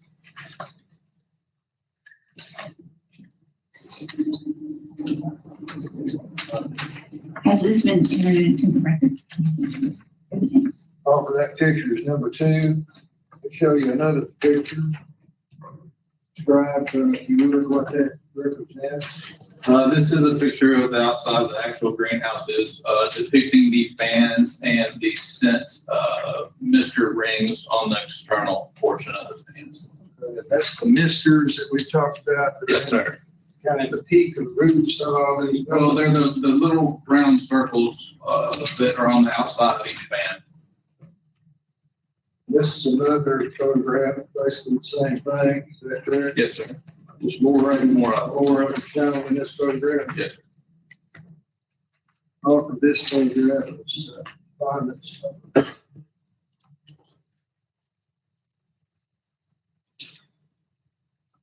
All right, we talked about problems caused by cold weather and broken pipes, broken fittings. Would you describe briefly what happened and when it happened? Well, it's been kind of a threefold series of events, acts of God. The first one was in December when we had that cold freeze where I believe it got down in the negative temperatures. What we believe. Pause you right there for a second. This is a National Weather Service climate data report for December of 2022. Is that correct? Yes, sir. Have you seen that before? I have. Tell the board the temperatures of those nights on December the 23rd, 24th. -1, 3, and looks like 16. And that was the period of time when the pipes froze. That was the first fault that we had in our fog code system. Yes. What did you do at that point to try to alleviate the problems? Well, in hindsight, we think that the cold temperatures were starting to freeze some of the nozzles. So that caused the motor that powers the fog code system to overheat because it couldn't get enough mist out and the motor blew up. I had the motor 2-day aired, actually cost probably 4 times more than the motor to ship it and had it fixed within a few days after this cold spell. We didn't really think that it was noticed because like we've said before, we never really personally ourselves received complaints. Let me show you, these are a series of newspaper articles, December the 24th, 28, talking about pipes freeze problems around the city. Is that correct? Yes. Power outages, burst pipes, shows a guy walking in water inside a building. It was actually statewide. All for this as, what number? 2? 6. 6.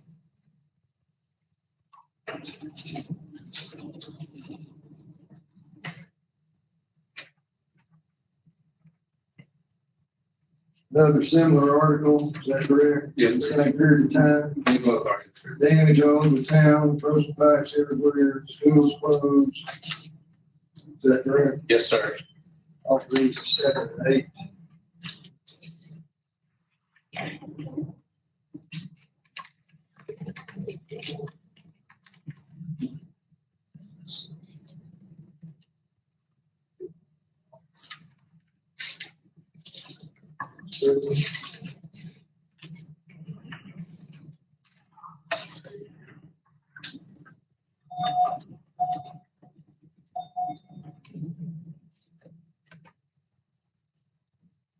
All right, now we go to the next event.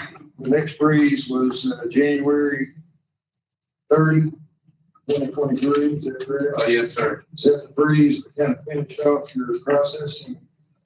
That freeze was the one that caused what I call a catastrophic failure of the fog code system. Just to elaborate a little bit on that, every room has 6 exhaust fans that have a mister on them. Every mister has 10 nozzles. So we have 600 nozzles on the greenhouse. Over half of them pretty much exploded. We went ahead and did fix all of them. So instead of just fixing the damaged ones, because we weren't sure, they're so small and tiny, we weren't sure about microscopic cracks or anything like that. So we went ahead and fixed everything. So over the course of January of this year, you were finding damage, you were finding different parts.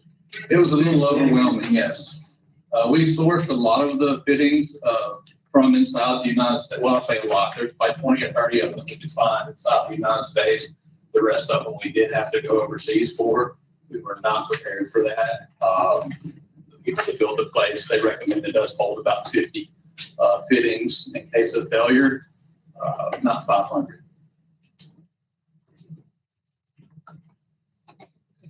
So during the time period, January through April, we were getting parts, we were fixing.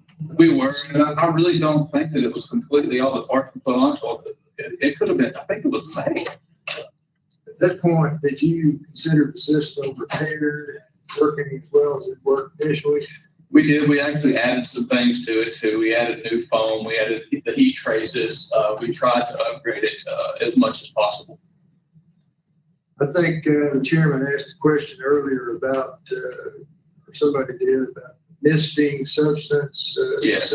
How does that go? How does that work? It is actually an ionized mist. It can't carry particulate. I don't know where the particulate is coming from, but my car is parked in the parking lot every day and I never had particulate on it.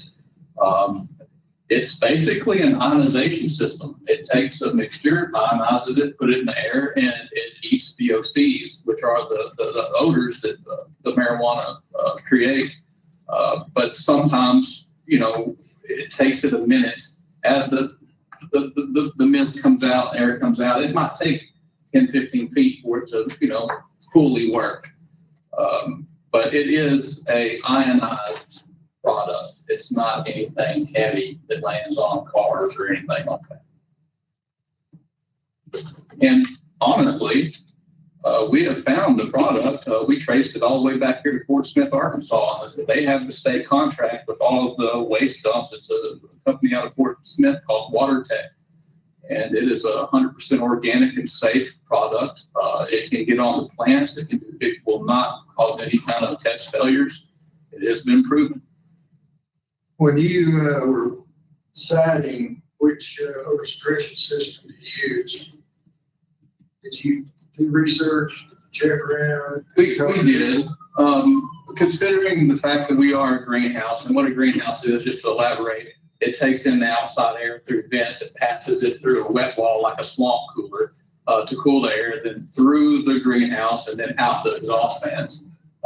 There is no way to really scrub the air internally because it passes through. We circulate the air through the greenhouse every 19 to 30 seconds. So the only thing available for a greenhouse is an external scent control.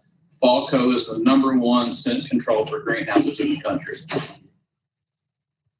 So by the end of April, repairs done, everything's working, everything's fixed. Is that correct? The hardware was all fixed and we were tweaking the system. We have a very high-tech building with a lot of automation. We were messing with parking schedules and we were trying to make it better. We also went as far as installing VFDs on all of our fans to slow them down. That way the fans, what they do is they reduce the fan speed. Right now my fans are running at 50% speed from what they were. So they're substantially quieter. And when they turn off, the shutters do not bang anymore. Do you think the system is working as it was designed to work at this point? It is. And did you get complaints? We know Mr. Deacon is complaining, but were you receiving complaints during the period, say May, June? I mean, to be honest, us on site, we really never received many complaints, whether it be from the ABC or residents. We were just working to try to make it better like we are now. We're still trying to make it better. All right. Another weather event in June. Is that correct? What happened in June? Right when we thought we had our hands around this, I'm sure everybody dealt with it in some form or another. We had the hailstorm. The hailstorm completely demolished our greenhouse roof. Hail went through the roof, damaging all of our plants, lights, blackout curtains, everything. We were out there 30 minutes after the storm assessing the damage. The roof was a total loss.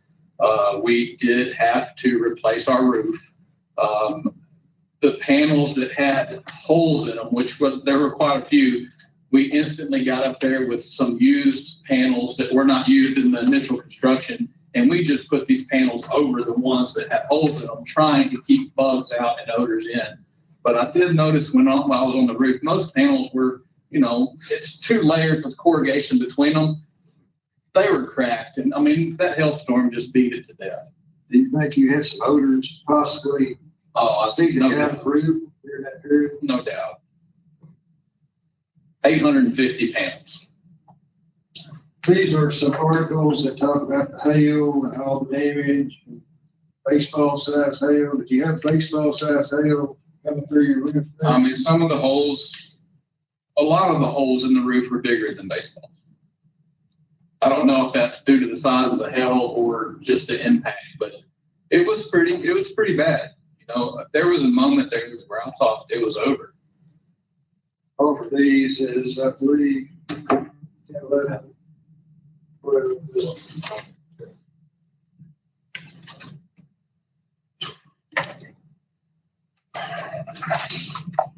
So you totally had to replace the whole roof. We did. We had to source 850 panels. That's not including the hallway panels. And I cannot remember how many hallway panels there were, but I want to say it was around 90. So I want to say close to, 950 panels had to be replaced one at a time. I'm showing you a stack of panels. What does this represent? Those are some of the used panels that we took off the roof. These are the damaged ones? Yeah. And this is another version of the damaged. Yes, sir. Both of these.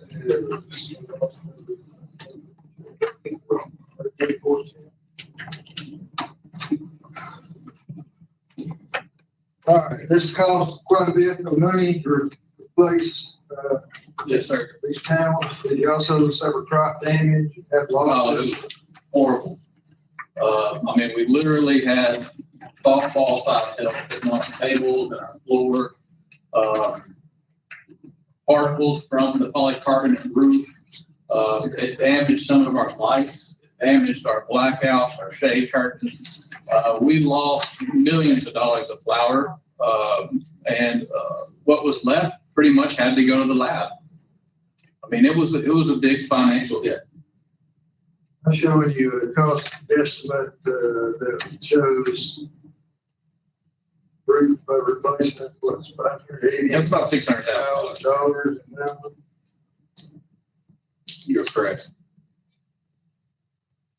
And when did this roof get replaced finally? They had to do it one sheet at a time. They originally quoted us it was going to take 20 weeks to replace the whole roof. They did not consider rain and wind. When it rains, it's too slick for them to be on the roof. And when the wind blows, they can't carry those big panels because they're like sails. So it took a little bit longer. I think it was the end of October. It was pretty much October 29th or 30th, I think. Yeah, the 30th is when the installer signed off on that it was fixed. So you had some degree of odor coming out until it was fixed on October 30th. Is that correct? I would say yes. Offer these two exhibits. Don't know what numbers we're on. Give them the record. Good.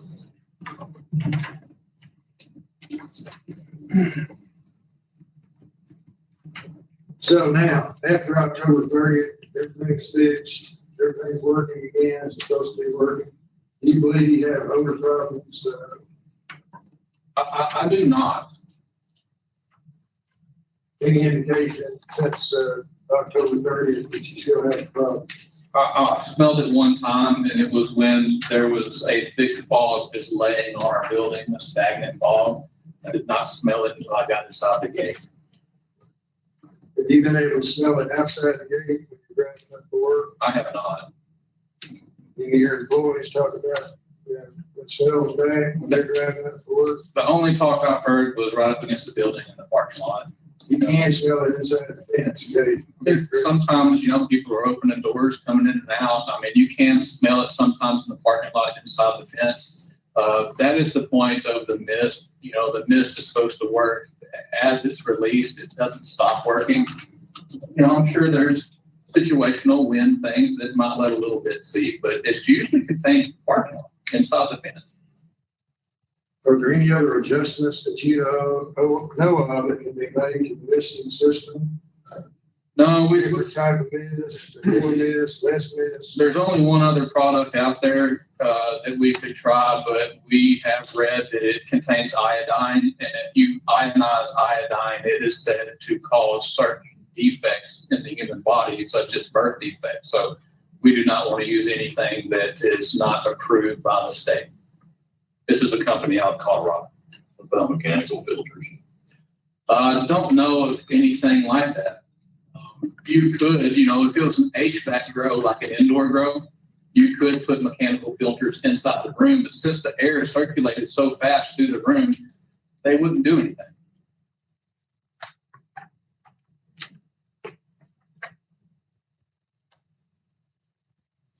Rich, you heard me talking to Mr. Higgin about when you started growing marijuana.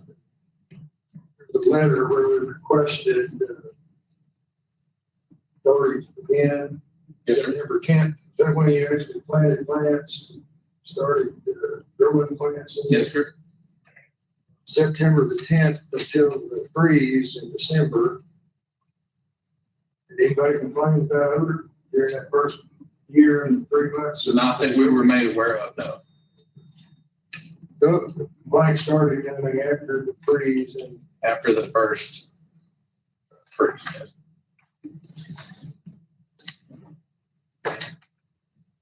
I have a couple of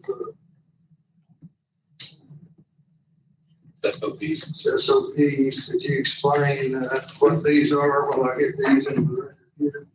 This is basically our maintenance procedures or SOPs for the machines, when we're supposed to service them, how many hours are supposed to be on it, nozzle cleaning, pump oil, water seals, everything involved in it. And you have a maintenance log here. Have you done routine maintenance? We do. Shows every 3 months you do a complete maintenance on the system. We do. And since the second freeze, it's mainly just consisted of keeping the nozzles clean. We haven't had any mechanical issues with the system since then. The third issue was just the roof.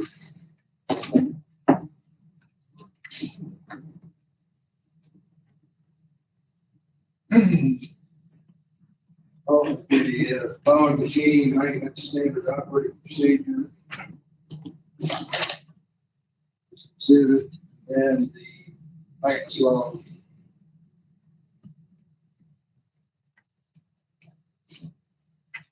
You may have already said this, but I think it's important to repeat it. You were searching for the best expression system in the country. This was one that people recommended and said was the best. Is that correct? Yes. And this is a system that's mainly used by greenhouse growers. Yes, all over the world. Would it be effective in any of these other settings that we talked about other than greenhouse growth? No, sir. You treat them from the inside. Do you know of any other system out there that could be used for greenhouse other than this? For ours, no, sir.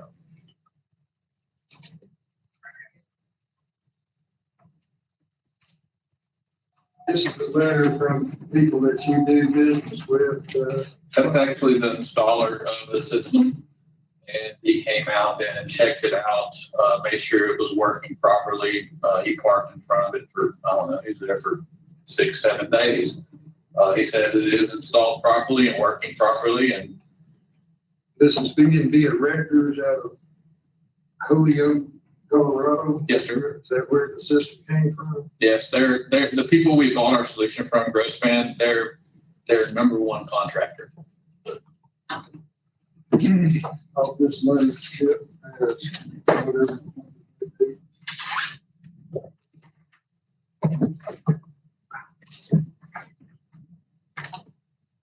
Well, I guess we'll put this in the record. I don't know if it's important at this point, but what are we looking at here? I believe those are the burn records that were pulled after the complaints that we were informed about. Mr. Higgins made a comment playing on October the 12th. Is that correct? Yes, he called Jesse Trammell, our vice president, and said he was calling the sheriff's department. had a big control burn going on right next to the door almost here. It was behind this house, which would be in the wind direction of that day. He called in again on October 17th. Yes, sir. There was another control burn going on. Yes, sir. This one was 6191 Central Avenue. Yes, sir. Which is out south, past Albright and Echo, out central. All of these exhibits.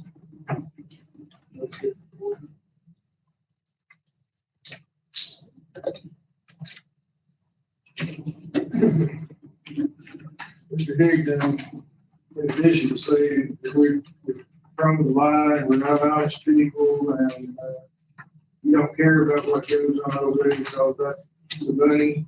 What's your response to that? My response? Okay. Yeah, everything was done to it. I mean, I take offense to it myself. I mean, we're still trying today to make things better. We will never stop trying. We are not sitting over laughing and pointing and doing this on purpose. You know, this is something that has to be tweaked and figured out. And I believe we are pretty much there. I've got a couple little natural weather event issues I've got to figure out, like the fog thing, but we are actively talking to consultants and we're trying to figure it out.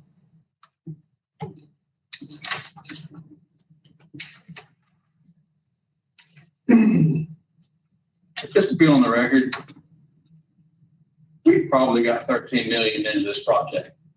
You know, we're not in the green. We've been fighting since day one. So, you know, we're not sitting over there on a pile of money laughing at everybody. Have you made a profit at this point in time? We have not. Our family are personally putting in our own money to keep it going at this time. What would, tell the board honestly, what a license suspension would be? What would be the? It depends on how you define suspension. We've talked to some people, and I'm not going to name names, but we've talked to people high up and they didn't even know what a suspension would entail. But if you close down the plant, there's 60 people that would be out of work and their families, and tens of millions of dollars of product that would spoil and go to waste. At our financial condition right now, it'd be devastating. I don't see it myself being 3 back-to-back acts of God, you know, and us doing everything in our power to fix this as fast as we can. I do not see it warranted. Any questions, Jim? Morning. How are you, Chip? I'm all right. How about you? Doing good. So first question to ask you, your position at Leafology is what? I call myself a working president. I am the president of the company, but I'm also doing a lot of physical labor, a lot of bio track, cloning. I mean, whatever they need, I'm doing. Order fulfillment. We don't have a lot of employees compared to other facilities our size, so I have to get in wherever I have to get in every day. Were you also involved, back initially during the application phase? Yes. Okay, so you didn't come on later. You were with Leafology New Day at the time, but you've been with the facility from the outset. I have since probably halfway through the construction. We have some other businesses I had to wrap up before I could get totally involved, but Jesse, he's been there since the absolute beginning, design phases. And the issue of odors, that's always been part of our rules, but I wanted to make sure you and the people that you're working with were aware of that, knew that that was part of our rules, that odors from the inside of your facility related to cultivating marijuana are not perceptible from outside the facility by the public.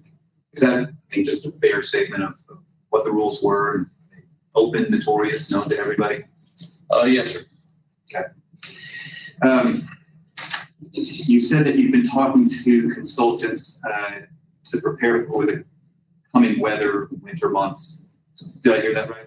Not really the coming weather and winter months. There are just a couple weather events that seem to counter our misting scent control, like standing fog on the ground or high humidity days with a lot of wind, so we are working with consultants trying to figure out overnight burping periods to where we can burp the rooms multiple times overnight. So in the morning, You need to explain to the board what burping the room means. if you look at some of the pictures, I don't know if you have them, but the very top fans in the peak of each room are above the thermal barrier and the blackout curtain. And throughout the night, the room's closed. So what we're trying to do now is get the misters to turn on first, and then that top fan just come on for about 5 minutes here, 5 minutes there throughout the night and burp what's floating up from the crop to the top of the room out of the building in increments, instead of waiting until 5 or 6 in the morning and them all burping. Okay. And these exhaust fans, is there any kind of carbon filter that's over the fan, or is it just going out and then getting hit with the mist? It's just going out and getting hit with the mist. There was no carbon inserts or anything offered by Fogco.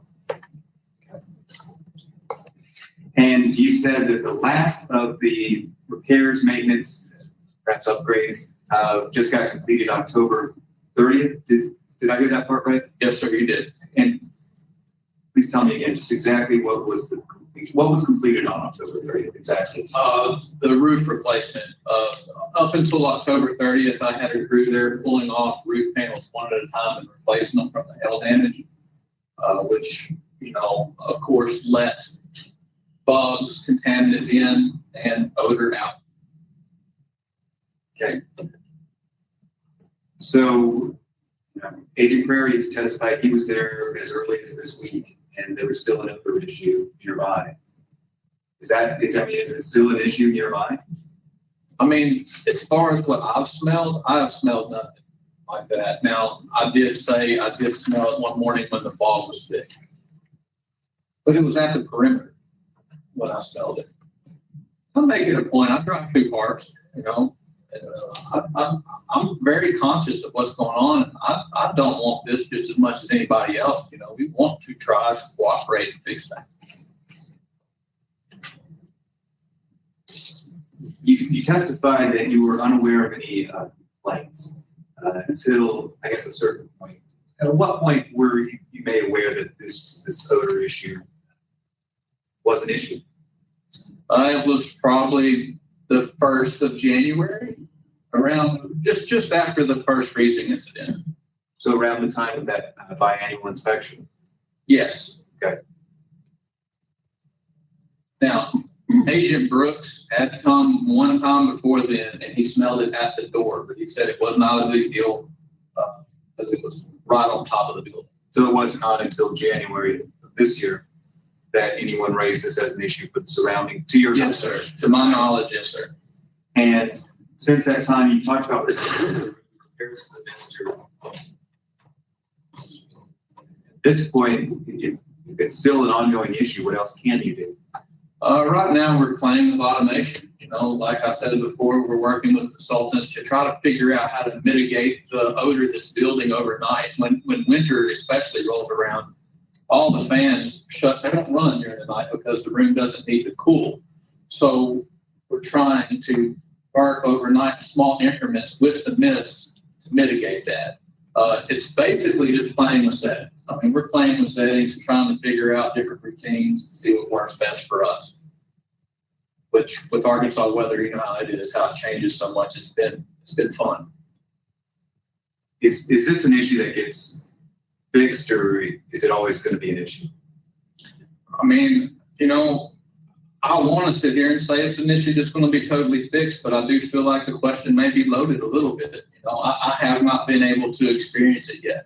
I have seen a constant progression towards being better. And that's as far as I can take that. Our goal is to fix it completely. What that entails, we're on our way. All right. Thank you, Mr. McCoy. Well, So, Brent, Jesse, would hang on you? here. Question from the board. So you were just asking about the fact that on October 30th was when the final roof panel was completed. And then you were asked by the council there that, or basically he made a statement that Agent Prairie had smelled odors this week. His testimony was actually smelled at 4:45 a.m. on the 8th, 5:45 a.m. on Thursday. Is that exactly what your working consultants are trying to fix at this point? That seems to be the time when the odor gets out of the building and is not mitigated correctly. We feel like if we can attack that time period, that it shouldn't carry out throughout the day. During the day, we really don't have a problem. The chairman asked a question earlier before you were giving testimony about parts on hand. Can you give a little bit of background on what you've done? We do have stock now to, if we had another catastrophic failure, we have enough nozzles, we have enough hoses, we have enough pumps, we have enough motors, we have enough to repair. But once again, it does take time to repair, but we have added heat traces and replaced the foam with better foam. I do not see freezing being a problem. God forbid if that does happen and you have to use your spare parts, do you intend on, again, buying another set to have on hand? Most definitely. Okay. Anything else from him, Jim? Yes. Oh, Jesse, Trevor?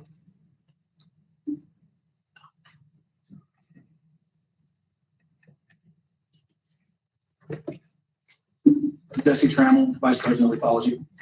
And are you the person who is basically in charge of the processing plant? Yes, sir. Were you involved in selecting this system from the get-go? Yes, sir. And did you negotiate with people that sold the system, sell odor expression systems? Yes, sir. And what were you told about this system that you ultimately selected? They said that this was the best one that you could get, especially for a commercial facility like ours. We actually went as far as going to California to look at one that's already in process, just to check it out. And when I saw from that, I was satisfied. Is it your understanding this is the primary system that's used by cultivators around the country? Yes, sir. And showing you some correspondence from Zachary Carr to you, to Bill McCord. You recognize that? Yes, sir. What is that? What's the import of that? Basically, we told Zach, who was in charge of that part of the design, the criteria that we had to fit into based upon the ABC rules. And in this email, he records the ABC rules and states as far as the odor, there should be no issues with that. That's his guarantee. Chip was asking Brent earlier about was he aware of the requirements as far as odor suppression going in? You're keenly aware of Yes, the sir. requirements. Yes, sir. And this was correspondence back and forth with Grossman telling them what the requirements were and what they had to work. Yes, sir. What is this?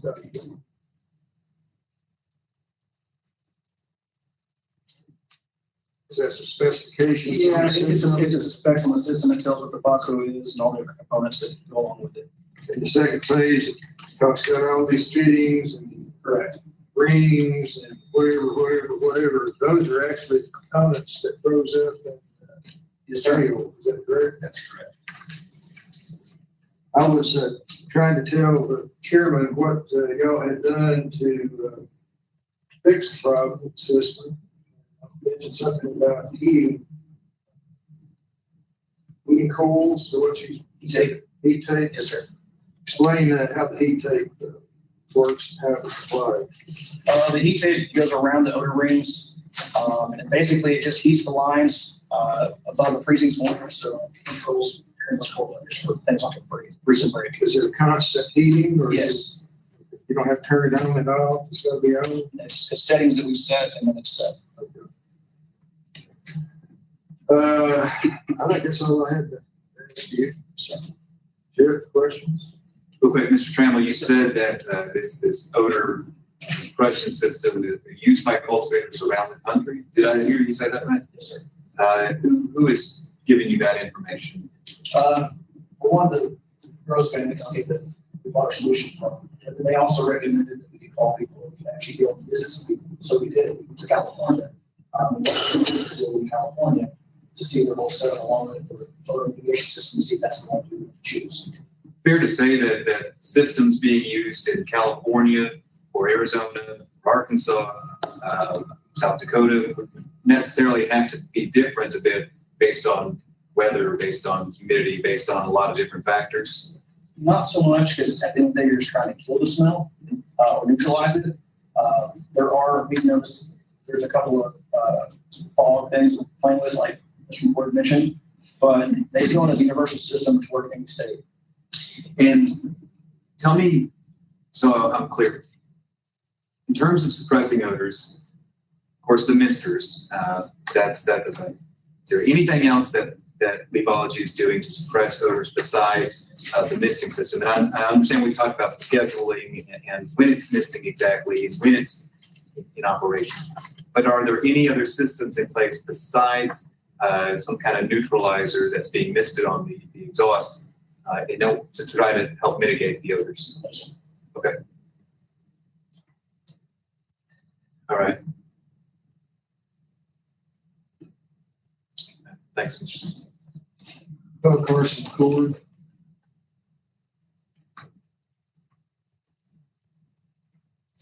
I'm Carson McCord. I'm the Chief Operating Officer at Levology. Second to find my stuff here, Carson. Let me just show you this exhibit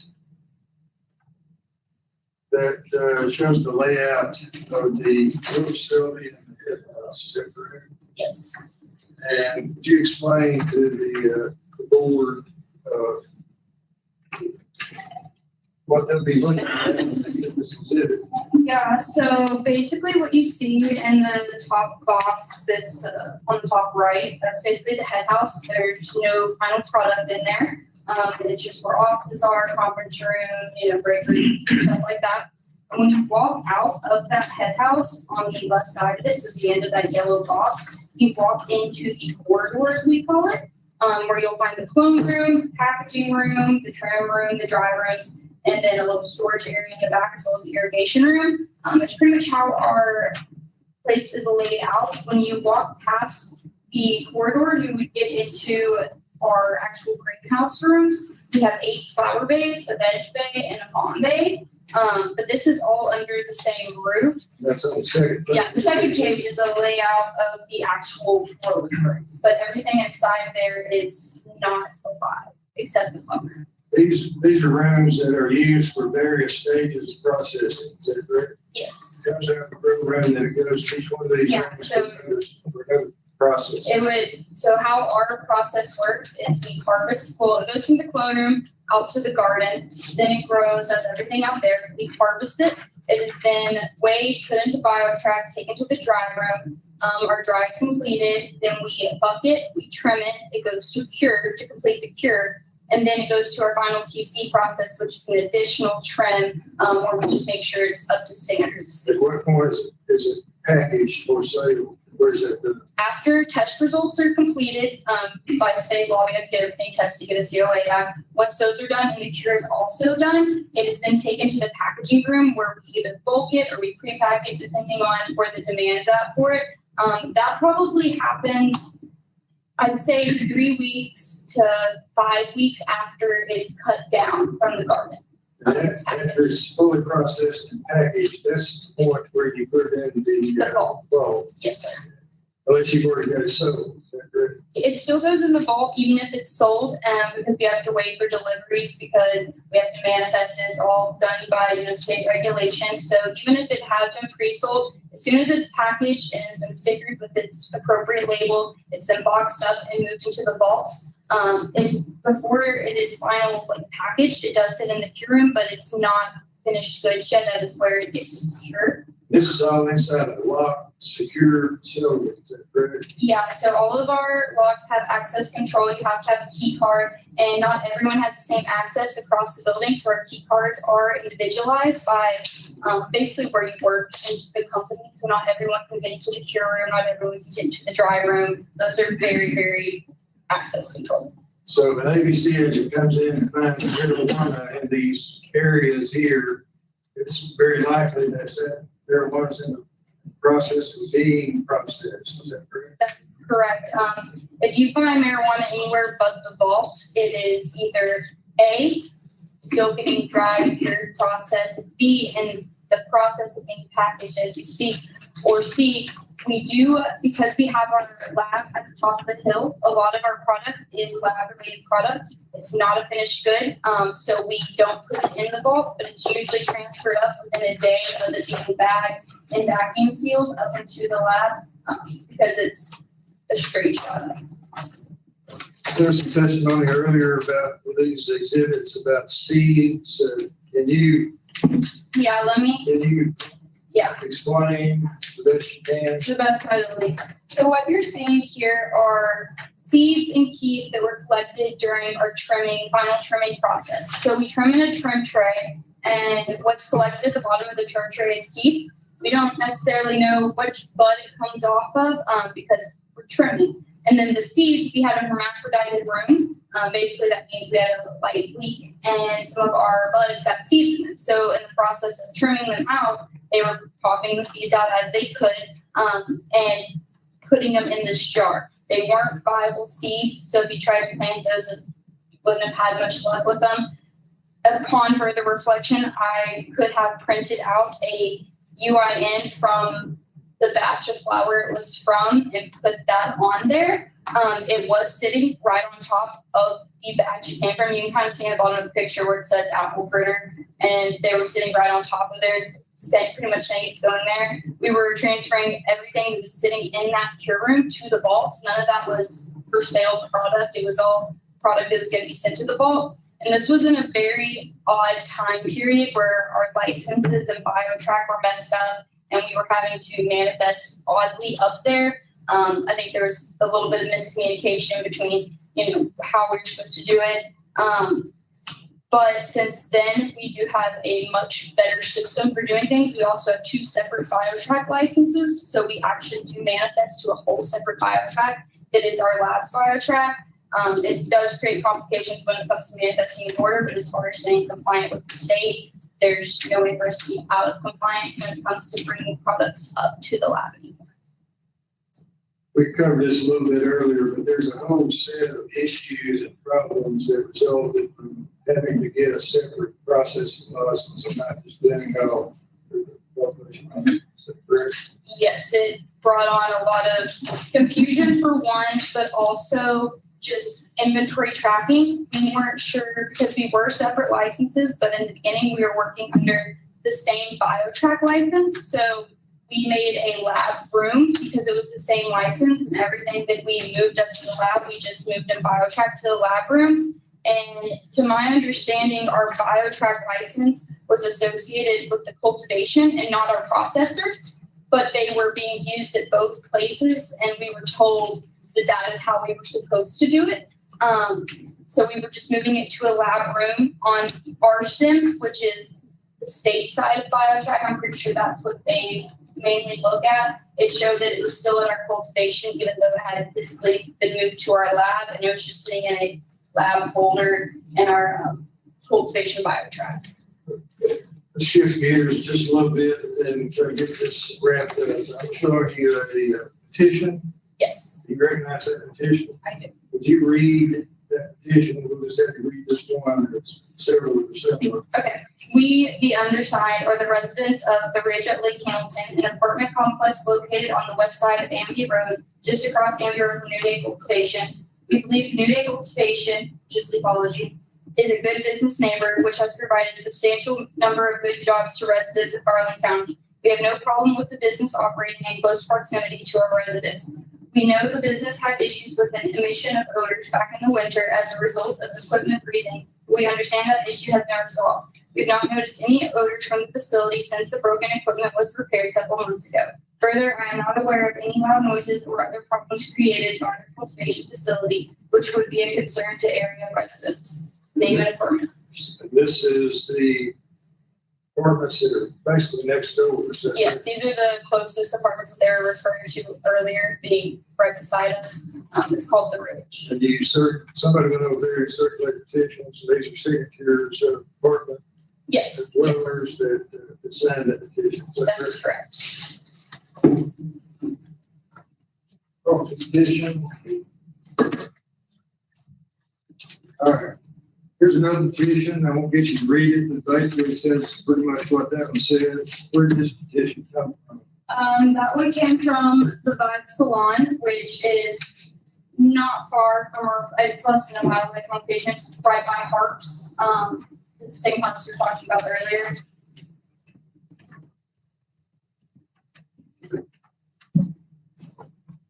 And these are all people that are customers or employees or Which one? This the one? Vibe Salon? Oh, Vibe Salon, no, that is just there was only one person working in there that day when we went to get the petition, and she had no problem signing it.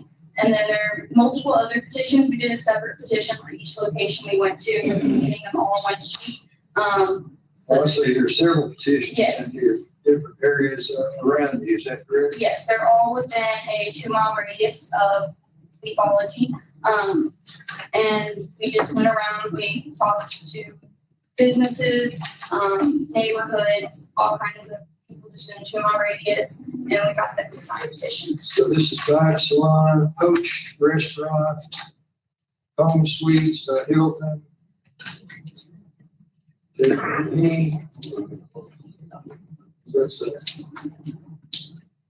That's a restaurant. It's a restaurant. Yes. That one is another hair cutting place over there. So it's Spencer, just various businesses around, Dillard's.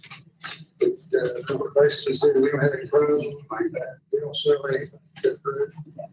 And then there's another petition too that you had down here that was just various. That one. Yes. Let's talk about, let me make it up.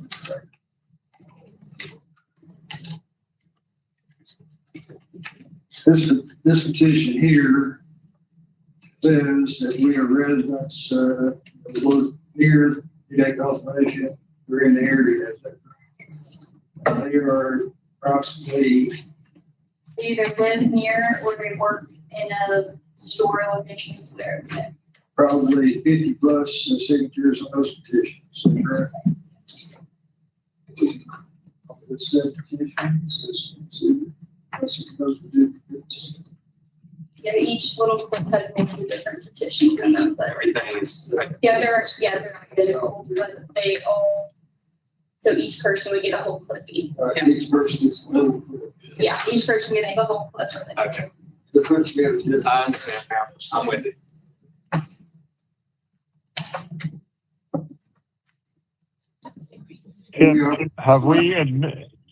Chip, have we admitted any of their documents in officially as exhibits yet? I've honestly lost track. I think that was made early on, but I don't think we've been doing it as we've gone. Mr. Singleton, how many exhibits do you anticipate submitting? Looks like 2 more.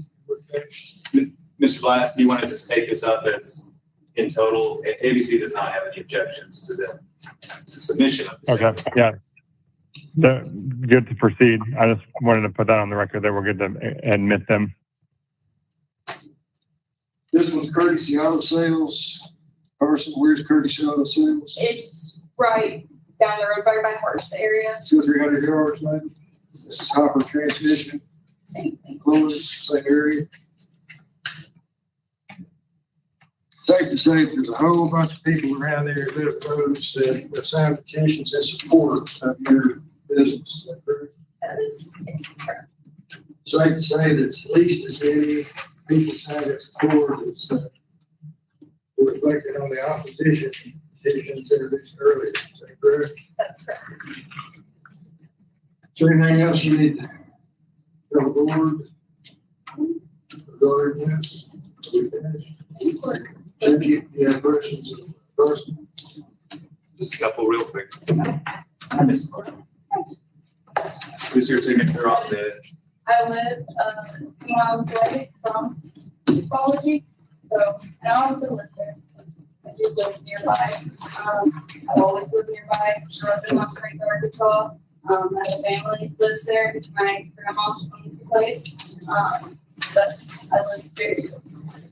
Were you involved with your grandmother and other owners in the initial application process, or did you sort of come on board later? I came on board once I was done with my education. So I went to school out in California for college. And when I was done with that, I moved back here. When I got back here, we only had phones in the phone room. None of our greenhouse was open yet, so solely just had house in the phone room. So I've been here pretty early on, but I followed while I was out in school. So the way our process works for approving facilities is, of course, your facility has to be inspected by ABC enforcement before you can have any marijuana at all, to include the clubs.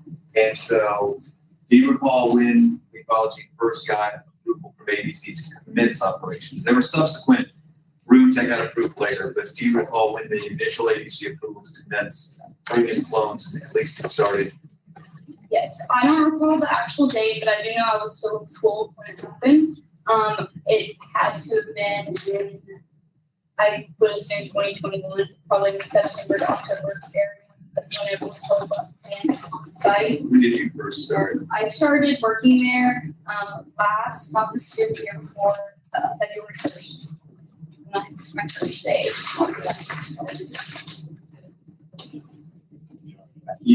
I don't want to belabor the issue about odor. You've heard Jesse, Brent testify already a fair bit about that.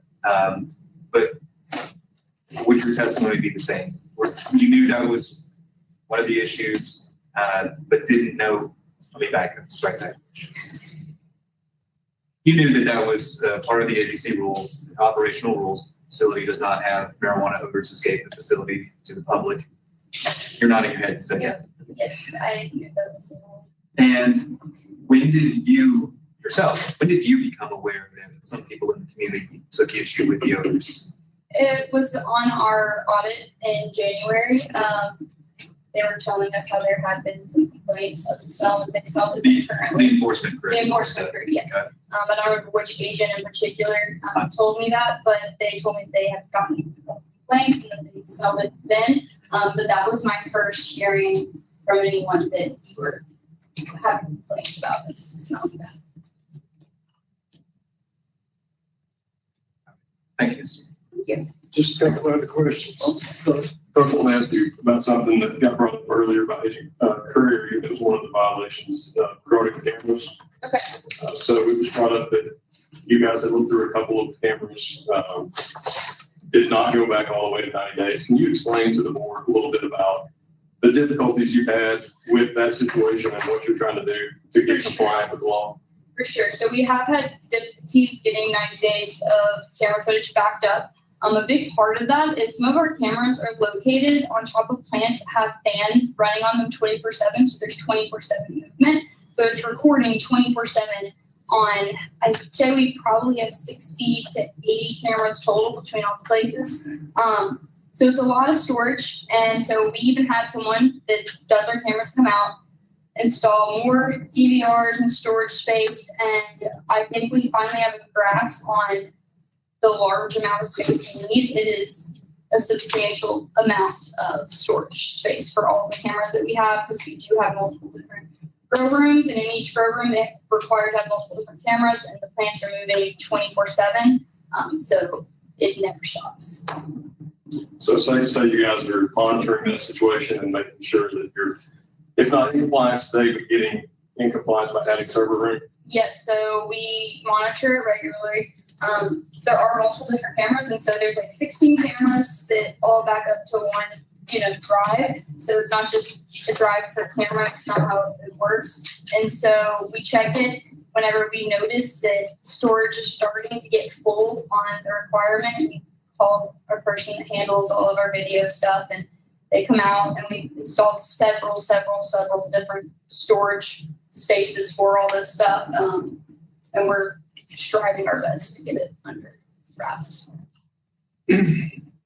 Mr. Chairman, I think we're finished. We would like to opportunity to make a short closing statement. Mr. Chairman, ladies and gentlemen of the board, I will make it brief, and we've been here quite a while. There's a lot of violations that we came here to talk about today, and obviously one is is taking precedence over all the others, and that's the odor. There's many areas of the law, and you've heard Brent talk about the term act of God. And that's not just, something that we've made up that we think, helps our case. Force majeure, I'm sure a lot of businesses, contracts you guys have been involved with in your lives, is a common thing. It goes back to Napoleonic Code, English common law, that was first recognized by the Supreme Court in the United States back in the 1800s. And it basically says when something happens that you have no control over, that you have an excuse for whatever performance you were supposed to have in that situation.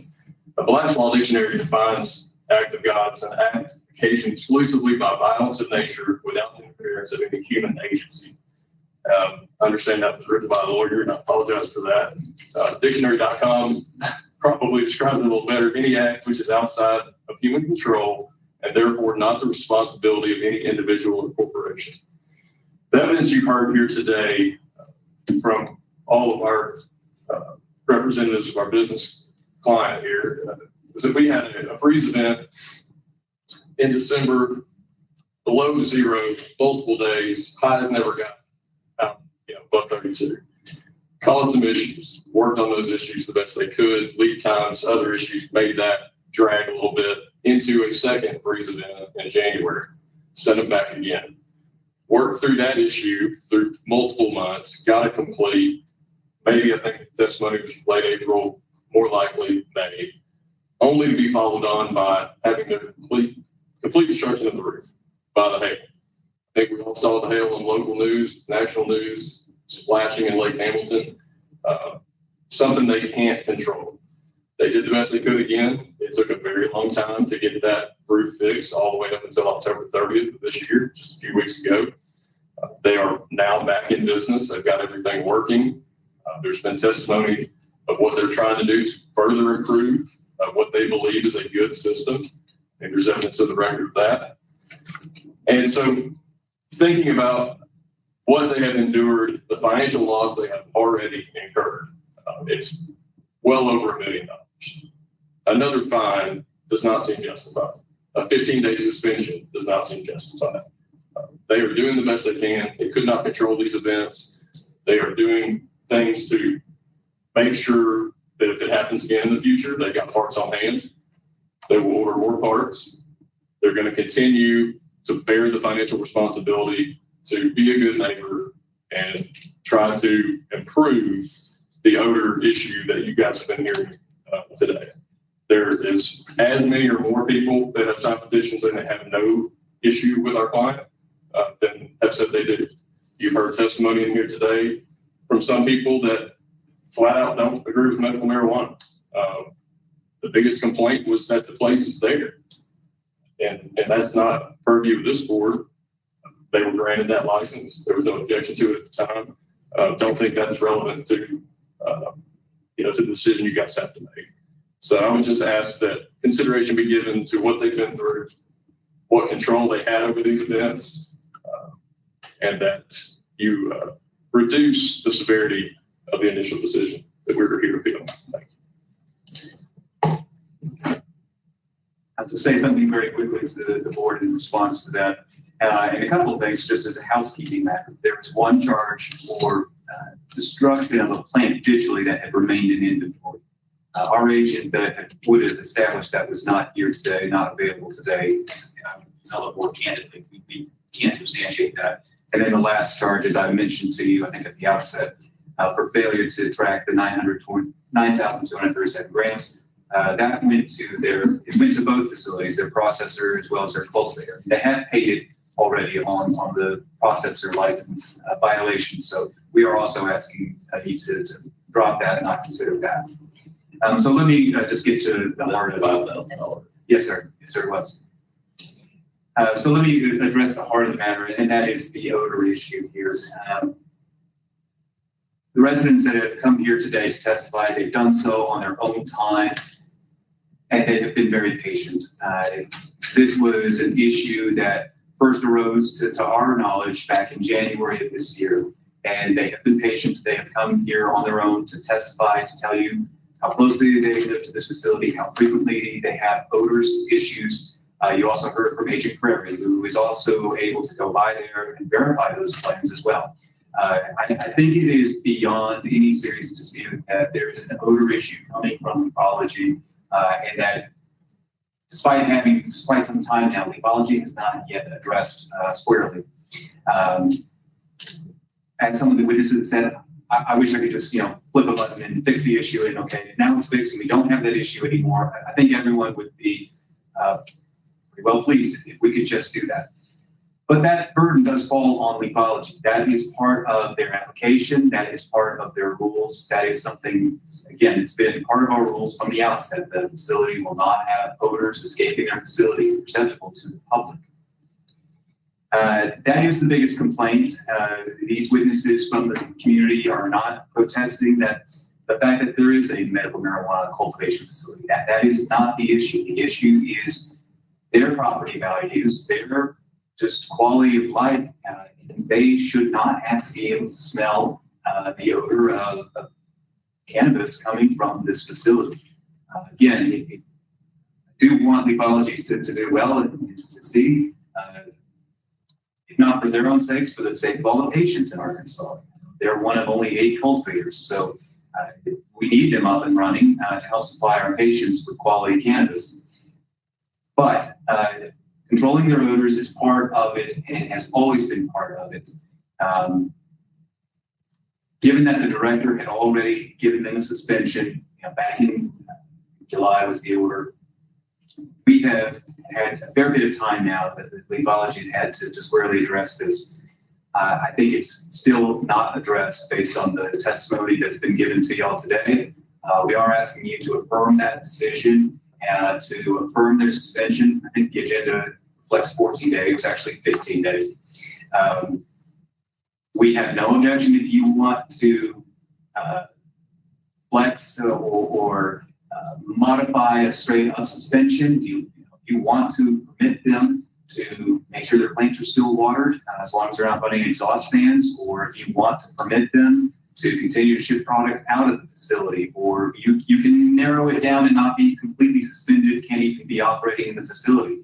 But I am a little concerned if they're operating at all, we still have this odor issue. This is the number one issue we're here for today. We all want it fixed. Unfortunately, leafology is the only one that can fix it. That's our ask to the board. Before we close the record, Chip, I think we need to admit all those exhibits. Very good. Chairman Glass, is that acceptable to the board? Chairman, you're on mute.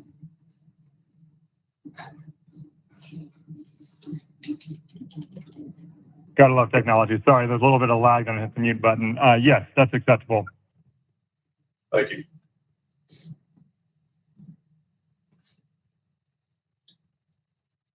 My concern is we've got being told that it's fixed, but what happens if it's not fixed? What the actions do we take going forward? With this situation, if it's not fixed, what do we do? I don't want to see this come back. My other concern is I got 7 other facilities, and this is the first time I've had a complaint on smell. I don't know if they're using a different program or if they're using something totally different. It seems like if I'd had smell from those other facilities, I'd had people also calling and complaining. So those are 2 things that I'm concerned about making a decision how to proceed with this deal. So what do I do in case this is not fixed going forward? The agents should be continuing to monitor the situation. See it right back in here. Shut it down then. Do we put something in place, or do we just deal with that in the cat situation arises? I think you have to deal with that at that point.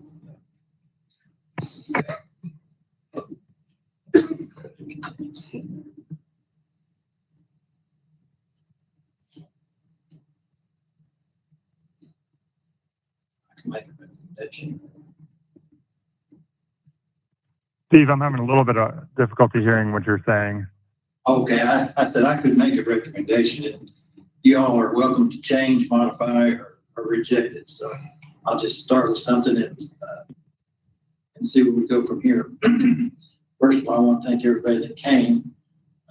It's important that we hear from everybody and the people. I understand the noise, the smell, and concern about your property values. And we here cannot do anything about moving a facility or changing anything like that. That was done by some other agency and some other board. So what we can work on here is smell and noise. I don't think we heard too much about how you're fixing the noise situation, but I definitely feel like it was guilty of the smell. I understand. I don't know if the smell's been here before January, but obviously it's from January through today. And I understand you can't control the freeze, but it freezes every year in Arkansas. It may not freeze as much in southern Arkansas as it does in northern Arkansas, but it's going to freeze every year. That situation was something that should have been handled by the manufacturer or somebody in the beginning. The hail, you can't control hail, and I understand the issues there, and there probably could have been some release of smell because of the hail. I would say that from October 30th going forward, if somebody smelled it yesterday, then there's still a problem. But what I would recommend is that in the case of Carlin Cord, Leafology, Hot Springs, Arkansas, that we enforce the fine of $10,000. And I'll waive that 14-day suspension in my recommendation. But that's where I'm at in the situation. I think the fine that remains is $10,500. Okay, then let's do $10,500. And I think probably in the motion needs to be stated that we're dropping what Jim mentioned, the 20.1, the 18.4, the 6.3, and the 12.2. Those violations, are you okay with that? Yes.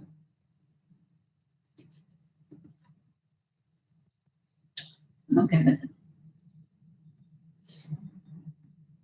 Okay. Do we have a second? I can hear it. Sorry.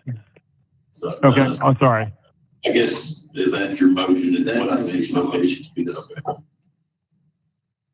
I'll second that then.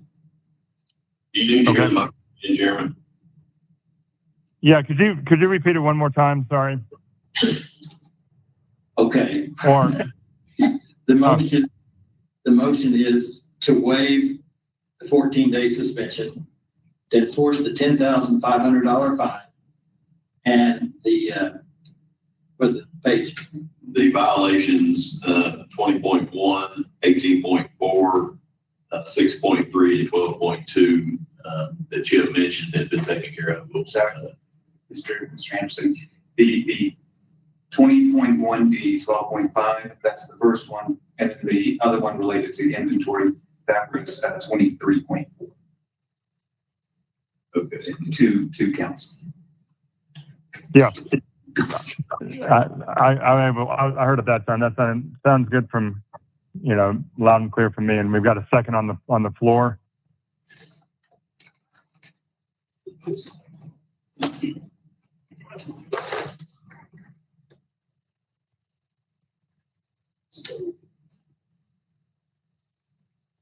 Yeah, substantially.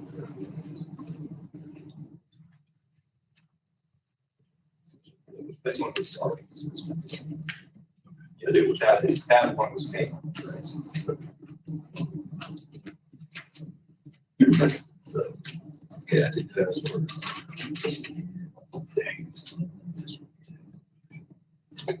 This was paid. Okay, 23.4 is paid.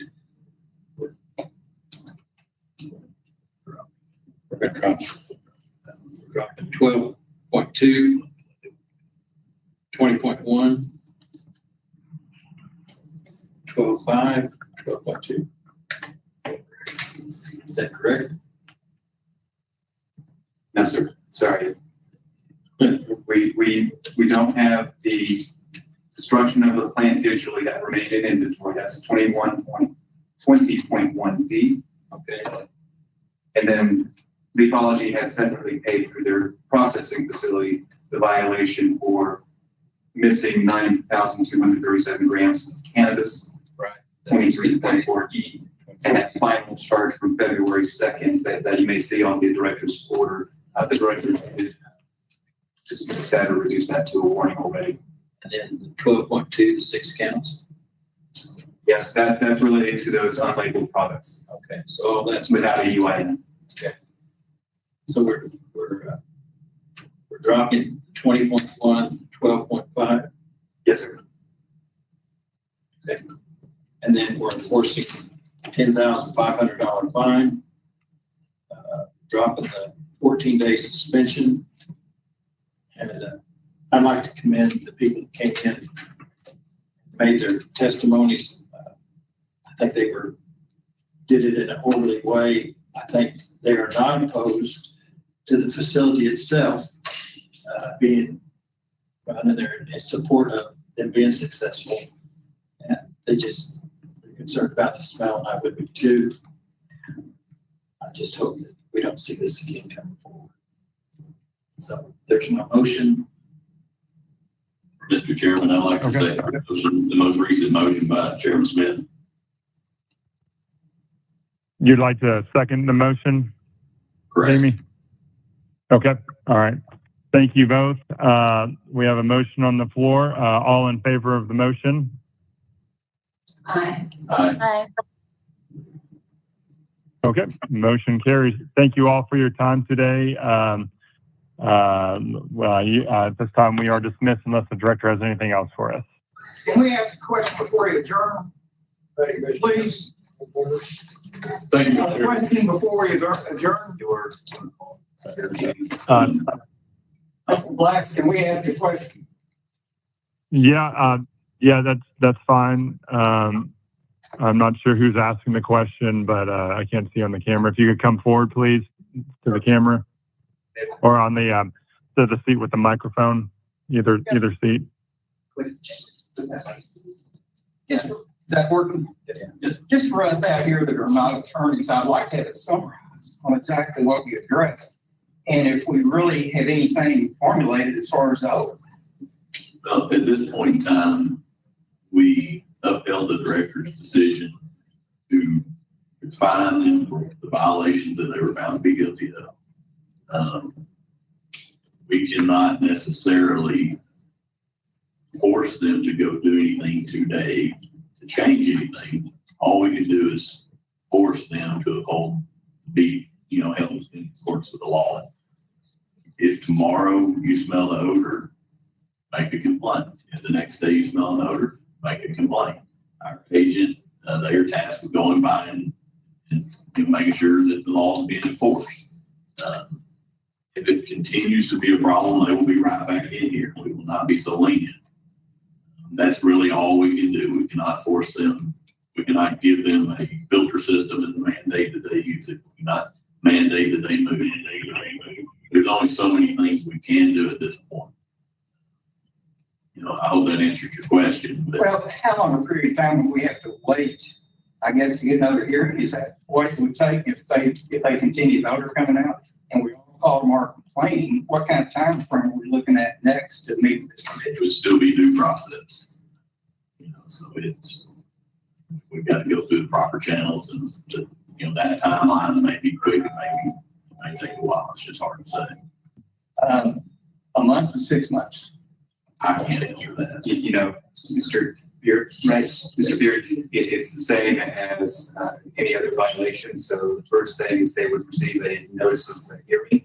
We would have a director's hearing. They would have the opportunity to appeal that as they did the last directors.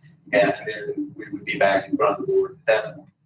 How long that process takes, as Mr. Anderson noted, they do have due process. So there are time limits in between when they get the notice of hearing and when they actually have the hearing. Then there's time period between when they get that notice of appeal to the board and then we have the board. It can be done realistically within a period of several months. It's a lot faster than circuit court case, that can take years before it even has a hearing. But if I were to say 4 to 6 months as a realistic time frame, I think that's a good estimate, but it is just a best good faith estimate. Okay, that's, you know, a $10,000 fine for a $13 million company, that's just hardly anything, and I find it hard to believe that they haven't admitted they have anything to correct it. And just because the company had put it in as number one in the country, I think what number two is like. Your right as a citizen is to continue complain if they are breaking the rules. And then it has to go through the proper channels. I sympathize with you all, I assure you. You know, I would not want to live under those circumstances. I would not want to shop under those circumstances. There's only so many things we can do as a board. But you all as citizens have your rights. Your rights are to complain if they're breaking the rules. And it has to go through. So it's the best source is to get back to the ABC as far as complaints, or who do we complain to get the best effect? Just contact the ABC. You know, I would also contact the facility. You know, you can't get in that place. Well, it's like, they should be able to have a way to contact, you can contact it because, you know, they're saying that they didn't have hearing complaints. We obviously have several complaints, so, but I would complain to the facility, say, hey, I'm smelling something, because you're not opposed to them having a facility there, you're opposed to the smell. And so I would let them know that you're smelling it. And then also report it to the board. But I guess how do we get a hold of it? If they give us a number. Anyone can contact ABC administration or enforcement, and that will be conveyed to an agent to go out and to do everything right. Encourage you to do anything right. Okay. The next thing is the young lady that was sitting here. Did she stand up when everybody was sworn in? I assume she did. Yes. Okay. Okay. And they understand they could commit perjury here. Because they're claiming they did not smell.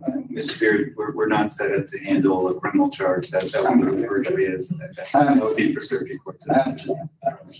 Yeah. I know. So, thanks for y'all's time. I know this isn't an easy job. It's a volunteer job. I understand. I've been on video. And it's always has something to do with money. Well, understand we're for them as a business and regulating, and we're also for you all. At the same time.